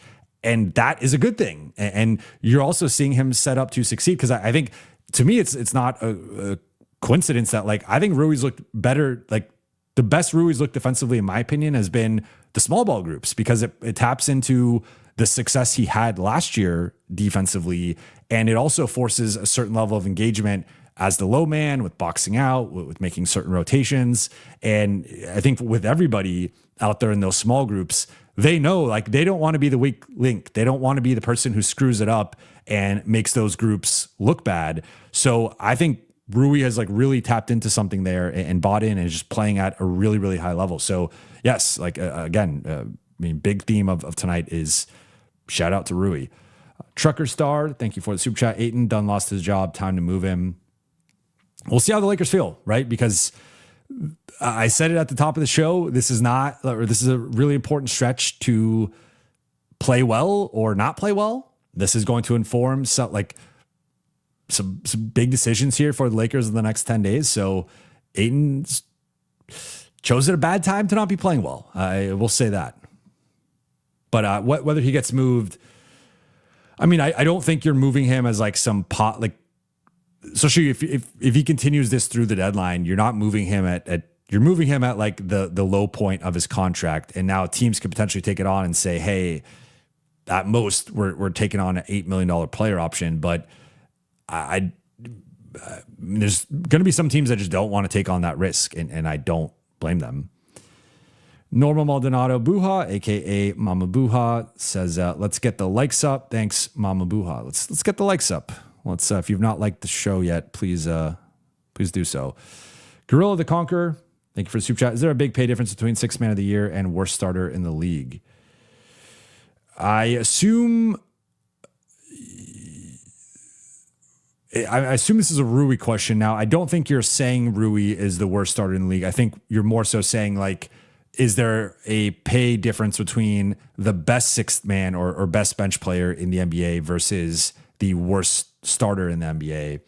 And I would even say, well, yes, but then I would take it a step further and say, like, I think the best bench players in the NBA are almost certainly better than the worst starters in the NBA, because there are plenty of bad teams who are starting players who should not be starting. So, of course, like, you know, you have your OKC embarrassment of riches of Alex Caruso's playing 20 minutes off the bench for them when he'd be starting for 20 to 25 other teams. and in playing 30 plus minutes or I guess depending on the injury management, maybe he'd be a little bit condensed from a minutes perspective. But like you have teams with like Naz Reid would start for a lot of teams, right? Like you could go down the list of there are teams that have a lot of depth and starting level players coming off the bench that are better than the lottery teams or just some of the bad teams out there. So, but I think to your point, you're more so asking the pay difference potentially for Rui as a high level bench player versus Rui as a starter. I don't really think so. I think it really comes down to role and fit and just how a team envisions him. I've said this point before. I think Rui can make sense as a starter in, for certain teams. I just think you need a certain amount of defensive personnel, and he should not be, I think you need ideally a good to great rim protector and a good to great wing defender. And that's why the two teams I've referenced before that I think he would make some sense for is Minnesota, because they have Jaden McDaniels and Rudy Gobert, and OKC because they have, pick your favorite wing plus Chet or Hartenstein at the 5. Like those are the types of contexts that I think Rui would make a lot of sense for, of spacing the floor as a stretch 4 or just shooting 4, whatever.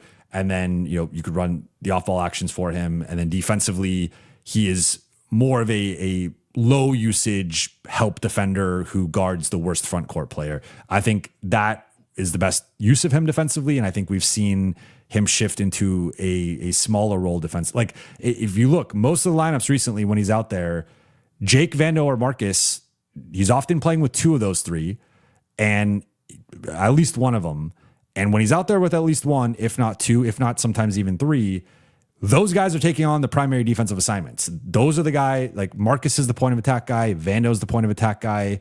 Jake is the wing stopper. Sometimes Vando's the wing stopper. Then Rui is in a smaller off-ball role with LeBron or with Luka. And like that is the way that makes the most sense. But again, when we go back to the starting group, you're putting him in there to try to defend like Marcus or Jake, which he's just not capable of doing. That's not his skill set. So in terms of money, I think it really just, like if he's willing to accept a 6-man role with the Lakers, I think there will be a contract there. I think there will be a certain amount of money there. If he wants to be a starter and have a bigger role, I think that's probably somewhere else. But I don't think it, like, I would say this, I think he might actually earn himself some more money, because right now this version of him is playing better than the version of him pre-injury. JJ said as much tonight. He said right before Rui got injured, he told him at that time he did not think Rui was playing well, and he wanted Rui to kind of get more engaged and be better on both sides of the ball. He then got injured, had missed a couple of weeks, then came back and has been playing much better since then. So I think if anything, he could actually earn himself more money right now, because this version of Rui is definitely better than the version we saw pre-injury. Ryan Lucas, thank you for the super chat. Wonder if Duffy is even thinking DA scene change. I've been thinking about that, to be completely honest. I've wondered if from the, like, that could be its own thing here in terms of if, like Duffy does have, so Duffy is also Luka's agent for those who are unaware. He does rep one of a couple people who rep DA. And it might just be reaching a point where DA is viewing it as like, this might not be the situation for him. And maybe there's a different team out there where he could be featured more and he could get the post touches that he wants and get, the 15 plus shot attempts and put up his numbers and then potentially get paid this summer. But I don't think it's the Lakers. And I don't think, it's really been, it's been a while since he's really looked like himself. There's been a couple of games here and there where, again, we talked about like Memphis, New Orleans, Toronto, but for the last month and a half, he has largely not looked like himself. And I don't know if that does not change. I think he's going to be in for a tough summer with the player option. So yeah, that's another consideration here is, do they do him a solid potentially? And I don't think they would just trade him away to do him a solid. I think they would need to have a situation where they're replacing him with another center that they're confident in. But maybe there is a way to do like a 3-team trade where maybe it's a three team trade with Brooklyn where the Lakers are getting Claxton and Ayton's going somewhere else, or it's a different team that we don't know and they're getting the center, but they're moving Ayton somewhere else. Like, I think that could be potentially in play, but yeah, I mean, I would not be surprised if on his end, he's viewing this as like, I don't want to be here anymore. And I would say it's more so on him and his level of play, but you know, if that's how he feels, that's understandable to a degree. Bowen, thank you for the super chat. Shout out to Bowen. He is in the Buha's Brates membership tier, so I appreciate it. What are the latest Lakers reputable trade rumors? So there's been a lot of smoke going on with Jonathan Kuminga and people. There's been a lot of Lakers Kuminga reports in the last 24 hours. So, I mean, there's some smoke with that. People are saying there's interest. People are saying there's not interest. So I don't personally have great clarity on the situation. I mean, I know the Lakers have interest to a degree. I think it's going to be tough because I don't think they're going to want to give up that first round pick for Kuminga, but I think that's probably what it's going to cost, especially if we factor in there is some measure of a rivalry between the Lakers and Warriors, and I don't think the Warriors would love the idea of selling low or just, you know, not even selling low because Kuminga has obviously lost a lot of his value on the marketplace, but like selling him at a loss or selling him at a low point to their interstate team that they've got some bad blood with and have had the bit of a rivalries, not really accurate, but you know, I think there's been a little bit there between the Lakers and Warriors, and they're sort of on each other's corners of the glamour. Like the Lakers are the glamour franchise of the NBA, but the Warriors were trying to become that and have obviously had a lot of success over the last decade. But I think there is some animosity there between the two sides, although they've had their talks in recent seasons, particularly with or about LeBron. But there's just not much out there. I continue to hear small to medium. And now knowing the Lakers, they could easily pull out a big move out of nowhere. I just, with the current assets and frankly, with the assets, not like, if we think about, especially with how Rui's playing and that you could view that as like a sell high, but you could also view that as Rui is playing to remain a Laker and showing his value to the Lakers. If you put Rui aside and we go through, Gabe is not playing well at all. Gabe does not look like someone who should be playing on a playoff caliber team. Maxey obviously is on his last legs. I mean, DA, if we want to throw him in there as a potential trade target, he's not playing well. Dalton has been banished to Siberia. And then you have Adu, who's basically been injured for almost a full year. And then you have a second round pick. So it's like, what is like getting a team excited other than getting off of money? But then the Lakers don't want to take back money. So that's where we're in this cycle of like the Lakers want to somehow not take on money, but also offer up largely a poo-poo platter of things to try to get something, right? So I just continue to hear it's likely going to be a smaller move. I think the biggest thing would be a mid-size move. Like Claxton to me is probably a mid-size move. I wouldn't quite classify him as a big move. You could argue he's a big move because he's got a couple years left and like he's making 20 plus million. He's a starting level center. Maybe that's a big move depending on, especially if they give up the first, I guess you could technically classify that as a big move, but it does sound like it's probably a smaller move, if not like at most mid-size. Dalboys 805, 40 wins or 20 losses first. Phil Jackson measuring stick. Great question. So you're basically asking, Lakers are 28-17. You're asking, can they go 12-3 in their next 15? Next 15 quickly: at Cleveland, at Washington, at New York, at Brooklyn, versus Philly, versus Golden State, versus OKC, versus San Antonio. That is a back-to-back. That is a brutal back-to-back. Versus Dallas, versus the Clippers. That's 10. Versus Boston, versus Orlando, at Phoenix, at Golden State, versus Sacramento. I do not see 12-3 in here, to be completely honest. To to highlight some of the tough games at Cleveland, at New York. I would even throw in versus Philly as a tough game, but the versus OKC, versus San Antonio back-to-back, versus the Clippers, versus Boston, versus Orlando, at Phoenix, at Golden State. I think there's at least 3 losses in there. So I will say they get to 20 losses first, but I think it'll be close. I think it might be 37-20 or something like that. And then they end up at the 60 game mark at 38-22, 39-21. I think that's in play. Now, they've been a 500 team for the past 26 games for the past nearly 2 months. So, projecting their recent play into this upcoming stretch, that's more of like an 8-7 stretch maybe, or like 9-6, but I'll be a little bit more optimistic. I'll say they go like 10-5, but that still hits 20 losses before the 40 ones. Zachary, thank you for the super chat. Hoop Collective today was insanely annoying. The Lakers talked about like there's some joke of a team and seemingly always dismissed. These national shows are getting tough to consume as a Lakers fan.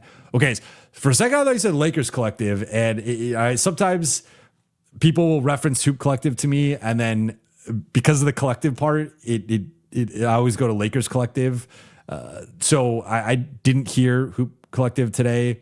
I will admit that I don't love a lot of their Lakers discussion. I feel like it trends pretty negative. I do agree that a lot of the national shows trend pretty negative on the Lakers. And look, the Lakers are not a perfect basketball team by any measure. And I would not say they should be the heavy favorites or even I get why OKC, San Antonio, Denver, even Houston to a degree, Detroit, New York, those teams are pretty consistently put ahead of them, and I don't really have an issue with it. But if you're being like the most pessimistic you want to be about the Lakers, I think the lowest you could put them is 10th. If you really wanted to say they're 6th or 7th in the West, and then there's 2 to 3, you want to put Boston maybe ahead of them or Cleveland, you can maybe stretch it to 10 or 11, but I think that's really being pessimistic. And it does feel like a lot of the shows I listen to almost treat the Lakers as the 15th best team in the league rather than the 7th or I think technically they're 7th record wise right now. But I hear you.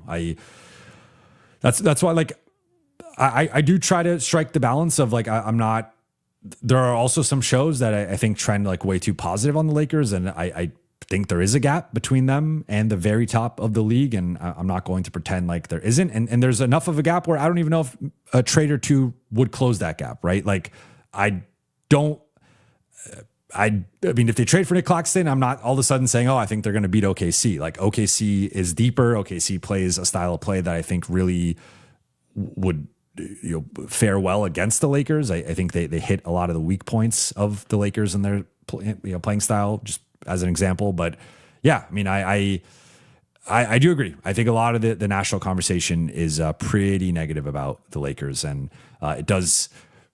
I'm always interested in what people are going to say about it, but I do find myself disagreeing a lot with the national points. Chuck Dangler, aka Feng Charlie, thank you for the super chat. Congrats on the Mubrate.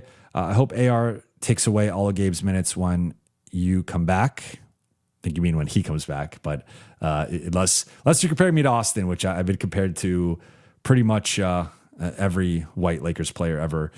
Happy that Rui's back and doing good now, though, because of the ball movement. Also, I wrote you an email. Please check. We'll do that on the email front. I think a big thing has been the ball movement, and that's also where I want to give Luka a shout out, because JJ challenged the team, and really, when you're talking about the ball movement, and he Luka's obviously the captain of the offense. He's running the show offensively, and he's not the only culprit. But when you're challenging the ball movement, you are basically challenging Luka, and I think Luka's responded with 2 of his better games in terms of the shot pass decision making. I think he's been very selfless the last couple games, almost to even in the Dallas game, I thought almost to not to a fault, but almost a little bit too much in the passing, where I'm I mean, he could have had 40 easily against Dallas with how easily he was getting downhill, but he was setting guys up for shots, and like that is important. I think that was nice to see from him. But I think that's been a big part. Like Rui's also shooting better. Like after the Clippers game, I said up to that point, Rui had not shot better than 33% on threes. And I was like, Rui's due for some good shooting. A lot of the shooting regression has happened these last couple games. The threes have been falling, and he's looking like the shooter he was before the injury. But yeah, I think AR will take away most, if not all, of Gabe's minutes. He's obviously going to play more than that, so he'll be taking away other players' minutes. I think Marcus's minutes will come down. I think Jake's minutes will come down, and then maybe a little bit from Vando and Rui. But yeah, I think he'll probably start coming off the bench, or he'll probably return coming off the bench, and then it'll be like a game or two, and then he'll eventually go back to starting. Seb, thank you for the super chat. Yo, similar idea. LA gets Mathurin and Claxton. Nets get Isaiah Jackson, Maxey, DK, LA first round pick. Pacers get Gabe Vincent and Ayton. From the Nets side, I think that's interesting. I think the Nets would consider that if you're going to give them someone who's potentially, well, Dalton is under contract, so not potentially under contract, but if you're giving them an additional year, I think Dalton makes more sense than Ayton, because there's a little bit more, there's some untapped potential there, and it's also a lower cap hit, just with he's making a little bit less. I think the one team I think here probably says no is the Pacers, because I think they could probably get more for Mathurin. I think like they had interest in Ayton going back to last summer, but my belief on that was more so as a stopgap or at least like similar to the Lakers, like trying it out, seeing how it fits, and then going into next season with, he potentially would have had the player option or maybe a team option. I don't know what that would have been in terms of the second year. But if you think about how the Pacers actually play and just the thought of what they would be next season with Halliburton back and going back to Halliburton, Siakam, Nembhard, Nesmith, and potentially Mathurin, although it does seem like he's probably going to be going elsewhere.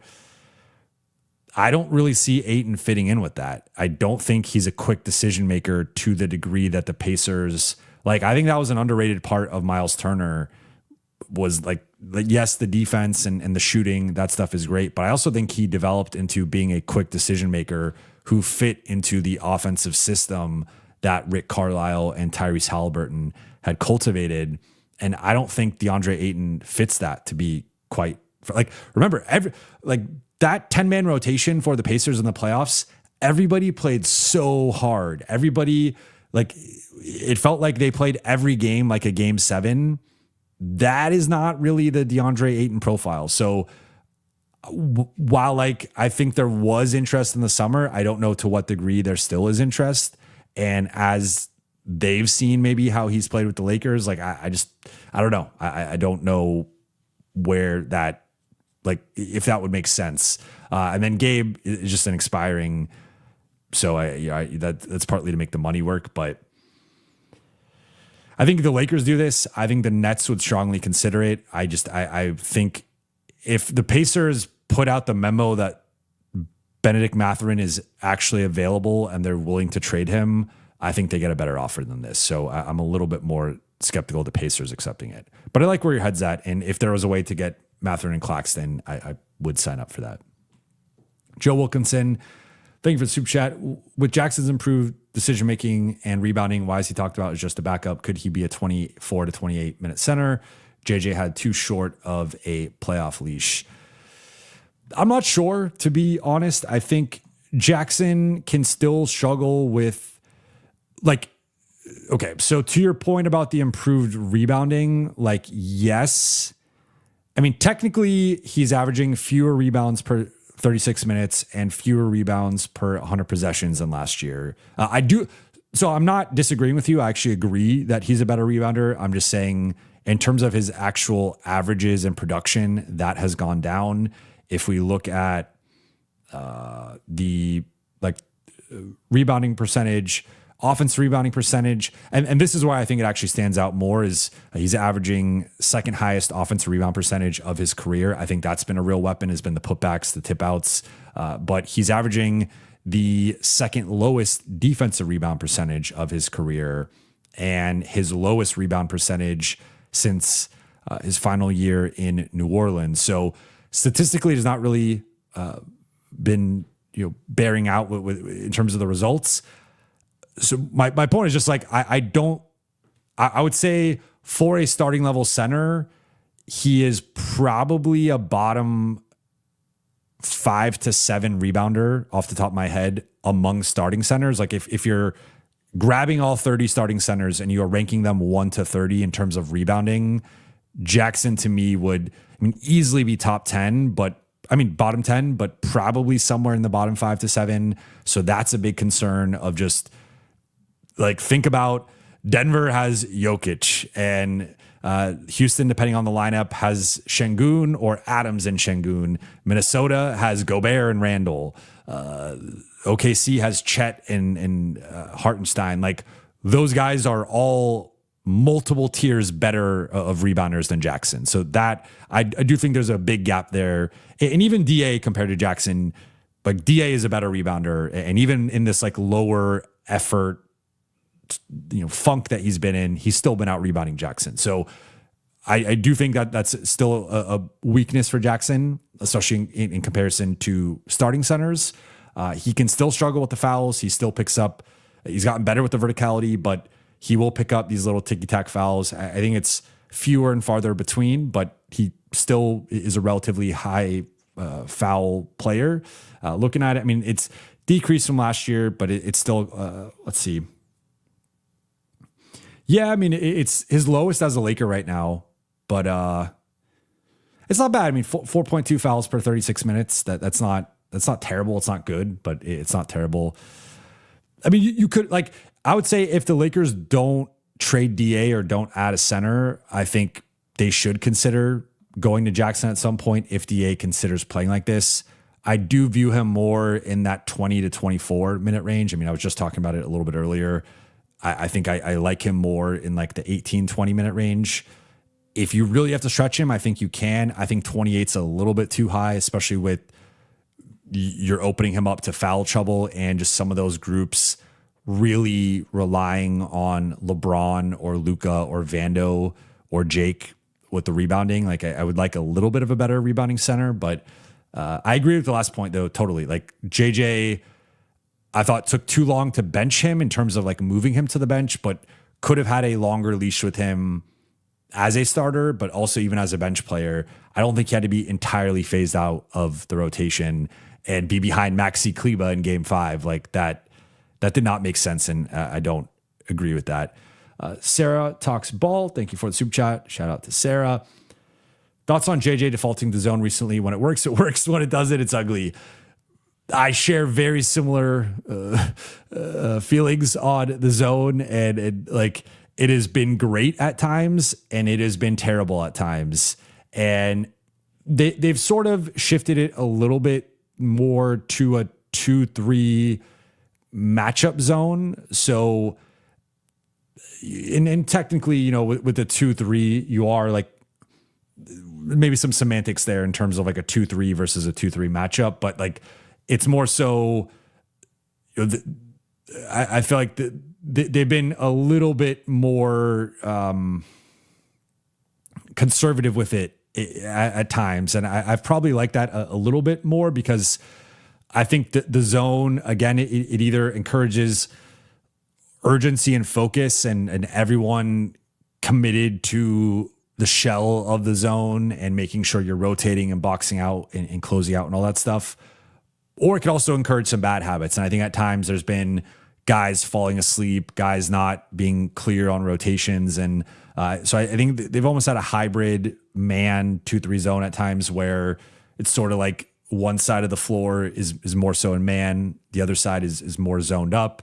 And that version I'm a little bit more okay with. I think it also depends on the personnel. I'm more okay with the zone in small ball, and I'm more okay with the zone when they have some of their better defenders out there. If it's like the starting group or if it's trending toward, if it's like an Austin and Gabe as the 2 point of attack guys, like I don't really want to see that. So I think it really depends on the personnel and sort of the context of the game. It also depends on the team. I mentioned this a couple streams ago. I thought the zone looked one way against Toronto and another way against Denver and the Clippers, who have Jamal Murray and James Harden and Kawhi Leonard respectively, in terms of guys who can attack the zone, guys who can make plays. So it also depends on, like, do you have a certain apex, like all-star level playmaker scorer?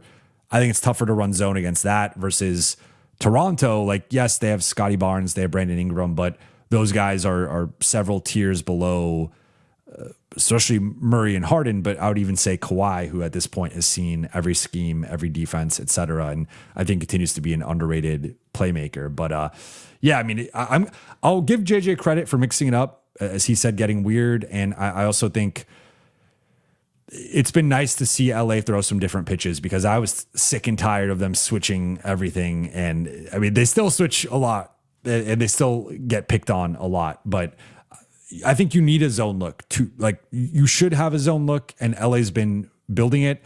And sometimes it's like, if you take a break from the gym or you're learning a new sport or something, like the beginning is rough, right? Like you're getting back into the flow of it, or you're learning something new, and it takes some time to adjust to it. But I think LA is going through its growing pains right now with the zone, and I think it's going to pay dividends later in the season.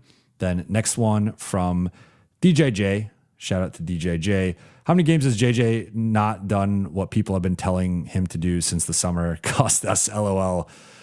That's a fun one.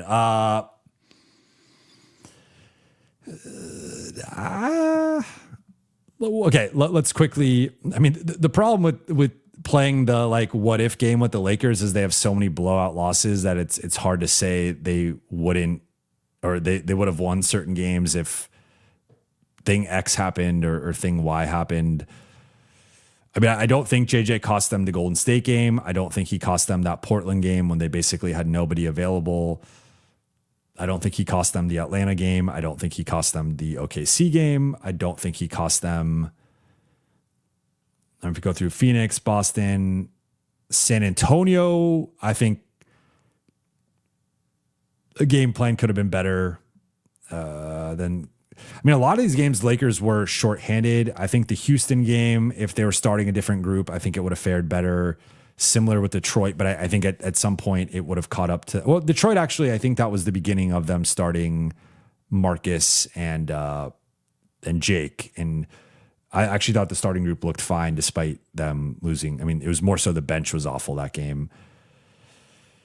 Yeah, I mean, I don't really put a lot of this on JJ. I think I would put, like, the starting group in general, or the original starting group is obviously bad. And, the Lakers have tended to start games poorly, but we've also seen some rough starts recently. And, like, I put a lot or more of that on DA than anything, but you could also just say, hey, like, this group for whatever reason just does not get off to good starts. And that's just part of their DNA at this point. Like, it's hard to, even tonight, they didn't get off to the best start. They were down most of the first quarter until they won on that little run to close the first quarter. So it was like, yeah, the Lakers just get off to a lot of bad starts. Nala, thank you for the super chat. We've gone almost 2 deadlines in one off season and still have 0 long-term starters next to Luka and AR. Please just get Claxton and solidify 1 long-term starter spot. I'm glad you mentioned this, because I think that is this is, to me, the strongest argument to get a Claxton or to get a Herb Jones, or to a lesser degree an Andrew Wiggins, is like, you could say, hey, keep the powder dry and try to make the big move or a big couple of moves in the offseason. Or even if you don't believe in this group, you might have the vantage point of, hey, like, this is a gap year. This is a transition year. What's the point of investing anything in this group? Like, just focus on the future. But I think to this point, adding a starting level player for the foreseeable future is focusing on the future and is setting the Lakers up for success, because I think a guy like Claxton would help LA not only now, but in the future, and you have him for a couple more years. So you upgrade the DA spot right now, the rest of the way, plus you get Claxton for a couple more years. So that to me is the sweet spot of a move that, whether it's him, whether it's Herb, whether it's Wiggins, whether there's a couple other players I would put in this classification of a guy who the Lakers can acquire. They can start from day one. They are an upgrade over the incumbent starter, and they also are under contract for multiple years and it can fit next to Luka and Austin in the long run. So yeah, I mean, I think Claxton checks that box from the center spot, and that's why I'm personally cool with them giving up the first for him. A lot of the intel that's been out there has been they're reluctant to give up the first in general, not even specific to Claxton. Next one from Tommen. Thank you for the super chat. Gabe, DK, and a second round pick for Time Lord. DA and Maxi first round swap for Okoro and Io. These are realistic. What realistic trade do you think will happen on the 5th? I like where your head's at. I will say I get a lot of trade offers and I push back on a lot of them. I think these are along the lines of realistic trade front or realistic trade offers. For the first one, Time Lord has his extensive injury history, but if you could get, so you flip him for you're still getting expiring money in Gabe, so you're not adding money there. You are adding some money in DK, but it's a low risk gamble, and you're getting a second round pick. So that one's kind of interesting from a Portland side. I could see Portland wanting more, but I think that's a reasonable offer for Time Lord. And then Ayton Maxi in a first round swap for Okoro and Io. I think they would want more for that. I think they'd want the first for that, but I don't know. I said I'd maybe consider it for Io. So I guess if you're getting Okoro too, that would push me more in the direction of accepting that. But it does feel like a lot to give up for two guys that I'm not like 100% certain could start longer term next to Luka and Austin. But that could be maybe, I mean, so I guess the argument for them is you're getting off of the Okoro money next year. And at most you're taking on DA's money, which is still almost $4 million less than what Okoro's making. Now, swap wise, I mean, the issue here is if I'm Chicago's front office, do I have confidence I'm going to be better than the Lakers at any point in the next few years? Because that's really, again, I make this point all the time, but like with the swaps, you're basically betting that team is going to be worse than you and you're going to want their pick. Now, random things happen. There could be an injury season. There could be a gap season, whatever. It's certainly possible. But if I'm a third party consultant and I'm talking to Chicago, I'm like, yo, I'm sorry, but I think the Lakers are going to be better than you each of the next 5 years. And I don't really see that changing. So I don't know if you would want to take on one of their first round swaps. So that one's a little trickier, but I agree with you with the general premise that like these are more realistic potential outcomes for LA on the 5th.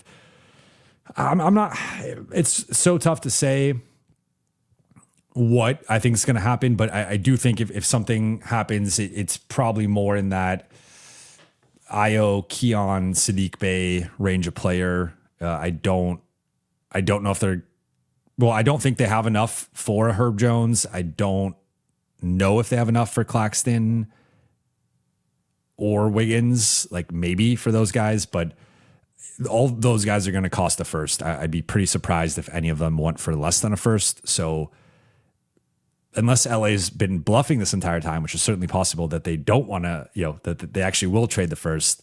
If they're not, then I think you got to lower your expectations. And that's where I think like that class of Keon, Io, and Sadiq is more so the like fringe starter, more so high level bench guy. I think that's more in play. All right, going 5 more minutes to the 2-hour mark, and then I am calling it. Harry Chinani, thank you for the super chat. Who should start when AR comes back, Jake or Smart?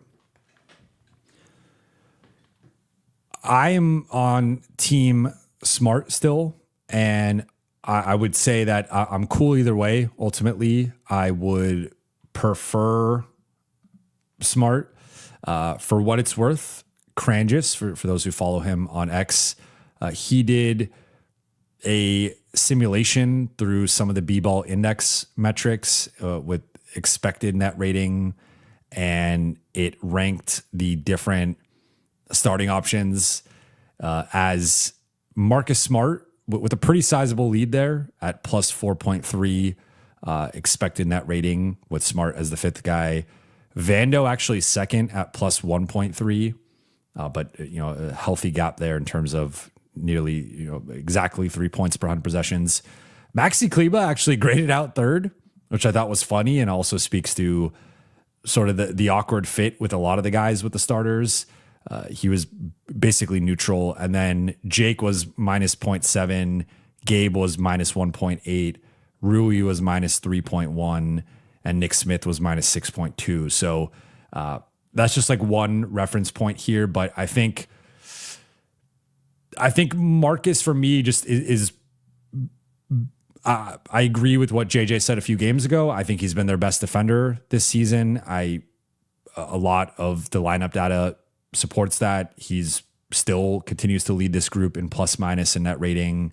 I know there are certainly some offensive drawbacks with Marcus and a certain level of offensive inconsistency, but you could say the same thing about Jake. Jake also has his offensive drawbacks and inconsistency. And I just think for me, it comes down to, I think Marcus is a better and more versatile defender, right? Like I think Jake has been really good against big wings. And if you're a player who likes to post up or likes to feel your defender to try to create moves or create space, Jake tends to play well against those types of guys.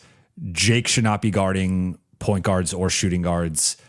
Guys with a certain level of speed and shake and athleticism are just too quick for him. They beat him at the point of attack.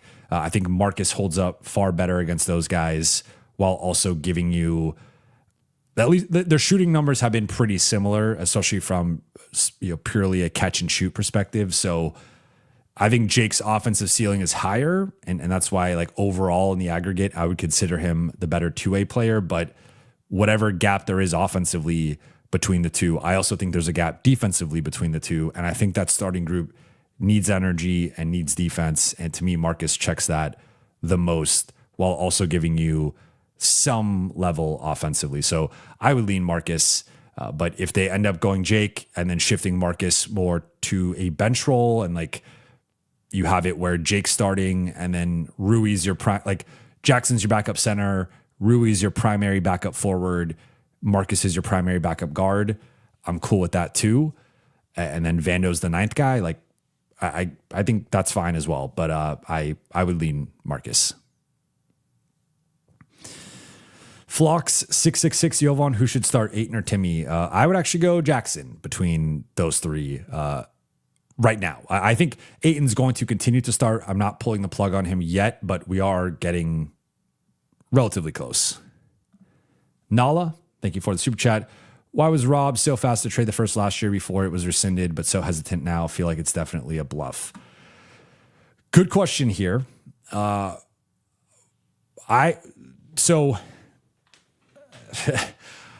trying to think about how I want to answer this. I would say there was a big factor at that time was making a good first impression for Luka and securing the extension. Now that Luka has signed the extension, as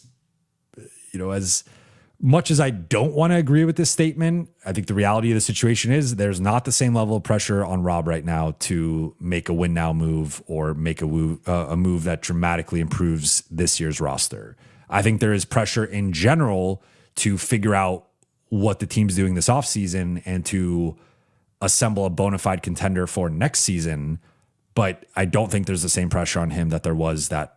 And like, just if you just think about it, they just trade for Luka. They have the meeting in Rob's office with which centers do you want to play with. I've already reported this, that several of the centers on the list were Walker Kessler, Jalen Duren, I believe Nick Claxton was also on that list. They tried to get all three of those guys with the Dalton Connect package. They did not get any of them. The one guy they were able to land was Mark Williams, who I do believe was lower on the list overall. Like I believe all three of those guys were. Okongwu was also on that list. They were not able to get Okongwu either. So I think Mark Williams, I don't know where he was at in relation to Okongwu, but I believe he was behind the other three guys of Claxton, Kessler, and Duran. So like he was not their first option, but they were trying to show Luka, hey, we're serious about building a roster around you, and we really want you to sign this extension. They then didn't do anything else in the summer other than sign buyout guys and bargain contracts. Don't make a trade. Luka still signs the extension, and then now they're in a situation where, I mean, in theory, there should be pressure because it should be about maximizing this season and next season and building the best roster. But I don't think there's a lot of pressure right now to do stuff. And like from the Luka perspective, like he signed the contract, and I think there should still be the urgency of like we want to maximize this dude. But again, to your point, maybe it's a bluff. Maybe they do trade the first round pick, but I also think there should have been urgency with the LeBron AD era, and that urgency went out the window after the Westbrook trade. So it's sort of like, I feel like they're kind of good at avoiding the urgency in terms of making moves. Tommen, thank you for the super chat. Gabe, a do and swap for Bay and Misi Pelicans might do. I don't think that's enough. To be honest, again, I think the Lakers swaps are pretty. I don't want to say they're not valuable at all, but again, a swap inherently is you making a bet that you will be better than that team at some point. And the Pelicans are a little delusional, obviously, with the Derek Queen trade. So maybe the Pelicans would talk themselves into it. If I'm the Pelicans, I can't reasonably project out any time in the next 3 to 5 years. I think I'm going to be better than the Lakers. I just don't think that's realistic. Harry Chinani, thank you for the super chat. LBJ was so high on DK when we drafted him. Wonder how he feels about him now. LOL. Well, you could probably go back and watch some film and see certain facial expressions. Hey, Shawnee, why was Luka wearing a t-shirt under his jersey in the first half? I'm not sure, but that is an interesting observation that, I would assume, I know he's dealt with some shoulder stuff at times, so maybe he aggravated that, but I wouldn't read too much into that. Ken Carter says, hey, Jovan, why do you think certain players tell kids at camps to be selfless and play as a team, but don't do it themselves? Could you also be a well-liked teammate, but still be a bad teammate? I think that's like the way to play, but it also, like, I don't think every player that makes the NBA plays selfishly. I think every player was the man at some, like, it is crazy how every player who makes the NBA, they usually have like state titles under their belt. They have like Mr. Basketball of their state. They have all these crazy like you have to be at a certain level, obviously, to make the NBA. That's no surprise. But I don't think every player does it playing selfishly. I think a lot of players do it selflessly.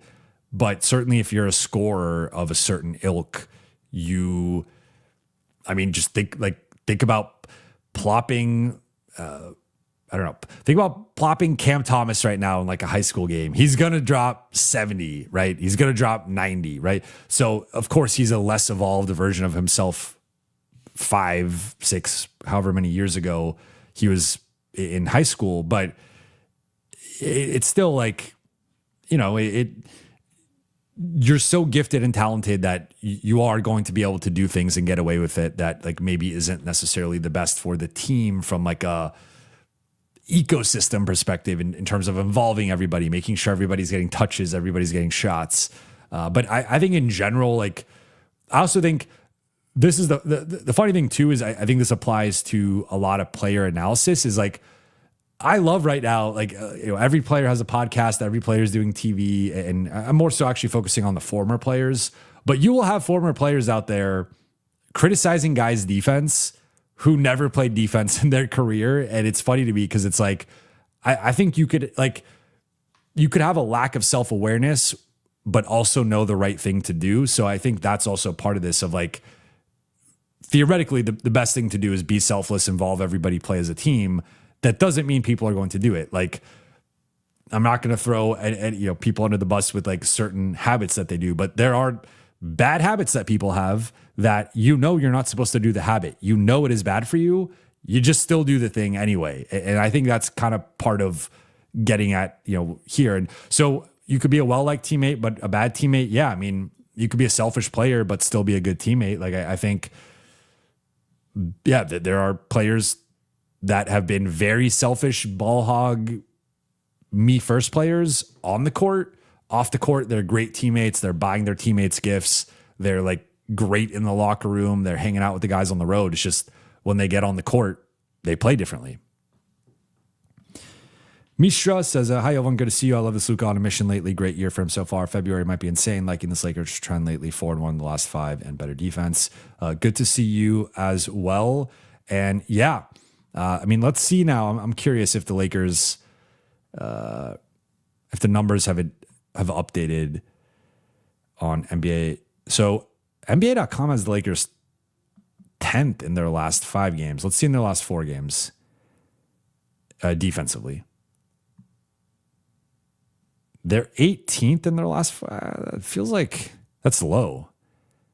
I don't know what this has got to be wrong. There's no way the Lakers are 18th. Okay, I mean, I guess this is saying something's wrong here. I feel like the Lakers have been better than 18th defensively, but whatever. All right, I think I am caught up, and of course we've gone over the 2 hours here. This one from Harry Chinani. How's your new home? Thank you for asking. I will end it here. It's great. I love it so far. Still getting the office set up. What you guys can't see is a pile of mess right here under the desk. I have all my books. I have artwork. I have a bunch of stuff I want to put up. I have a TV that, I didn't have a TV in my previous office, but I would like to get that set up so I could watch League Pass in here. And for the road games I'm not at, watch those and then go directly into going live. So really excited about this, but having a 2-story place, having more rooms, being in, I think, a better overall area. And I really like the weather down here. It's like a small thing, but I'm sort of a weirdo who likes it like gloomy, but like sunny, but sort of gloomy, but also in like the 60s. I like that like beachy or like San Francisco type weather. So it's been like perfect for me down here. So it's been great. It's obviously very stressful whenever you move, and we still have 10 plus boxes that we have not yet touched that we need to unpack at some point. But I'm very excited about this, and I appreciate you asking. I see you got another super chat, and I will close with this one from Flox666. Wouldn't Ayton look better in drop coverage? Well, that is what Ayton is currently in right now. And I would say, I think there are times he looks good in drop coverage, but I think drop coverage can also accentuate some of his weaknesses defensively, which are, I think he opens his hips up too much and invites the drive. And it also, I think we saw it a little bit tonight. He struggles, especially in drop, with getting out to shooting bigs. Like there were several times Vucevic and Jalen Smith, depending on who he was matched up with, were able to pop, and Ayton really struggled to cover that ground. But I think I don't think he's great at, I think he's solid at switching onto guards and wings on the perimeter. I don't think he's great at reading like their drive. And again, he'll sometimes block or contest it, but he also fouls a lot and gets scored a lot in those situations. So I'm actually growing more bearish on Ayton and drop, and actually feel like they might just have to do 1 through 5 switching and encourage him to be active, because if you're 1 through 5 switching and you're not meeting the switch with a certain level of engagement, you're going to get exposed very quickly. And I almost think he needs that pressure on him, because in drop, you just sort of hang back, and it's like, I hope the on-ball defender can get around this screen and like rear view contest or funnel him into me. Otherwise, it's like not really my problem. Like it sometimes lets the big man off the hook. And I think that can encourage some of his bad defensive habits. Keon Park one more super chat here. New home, same light, same background, add some gold light. So I have this light that I am, it's a B from Buha's block. That's my logo. I'm trying to figure out the exact lighting though, because it gets a little strainy, but that will be a pop of gold on there. And yes, same lights, but I do have more of, I'm further from the background, so I have some more space to play with here and here. So want to get some more stuff on the periphery, and also the bookshelf is a little bit further back, so you can't see as much. So I need like this area to pop a little bit more. So working on all that, but I still have to put away half my stuff in here before I get into that. But yeah, same lights, same background, most of the same stuff. Added that new neon word mark, and then going to be adding progressively some more stuff. But appreciate you guys. Shout out to the chat. Shout out to the late night gang. Flock says he sees him switching. Yeah, when the Lakers are switching, I think he looks better. When he's in drop, I don't think it's as effective for him. But appreciate you guys. I will be back on Wednesday night after Lakers-Cavs. I will be traveling on Thursday for Lakers-Knicks and Lakers-Nets over the weekend into next week, into the trade deadline. With my luck, the Lakers will trade on Thursday, and I will have to somehow respond in air, but would likely then have to respond once I land in New York. But yeah, tomorrow there's a chance I go live, but probably not going live until Wednesday. But appreciate you guys. Shout out to the late night gang, and I will talk to you all the latest on Wednesday, but potentially tomorrow. Enjoy the rest of your evening/day.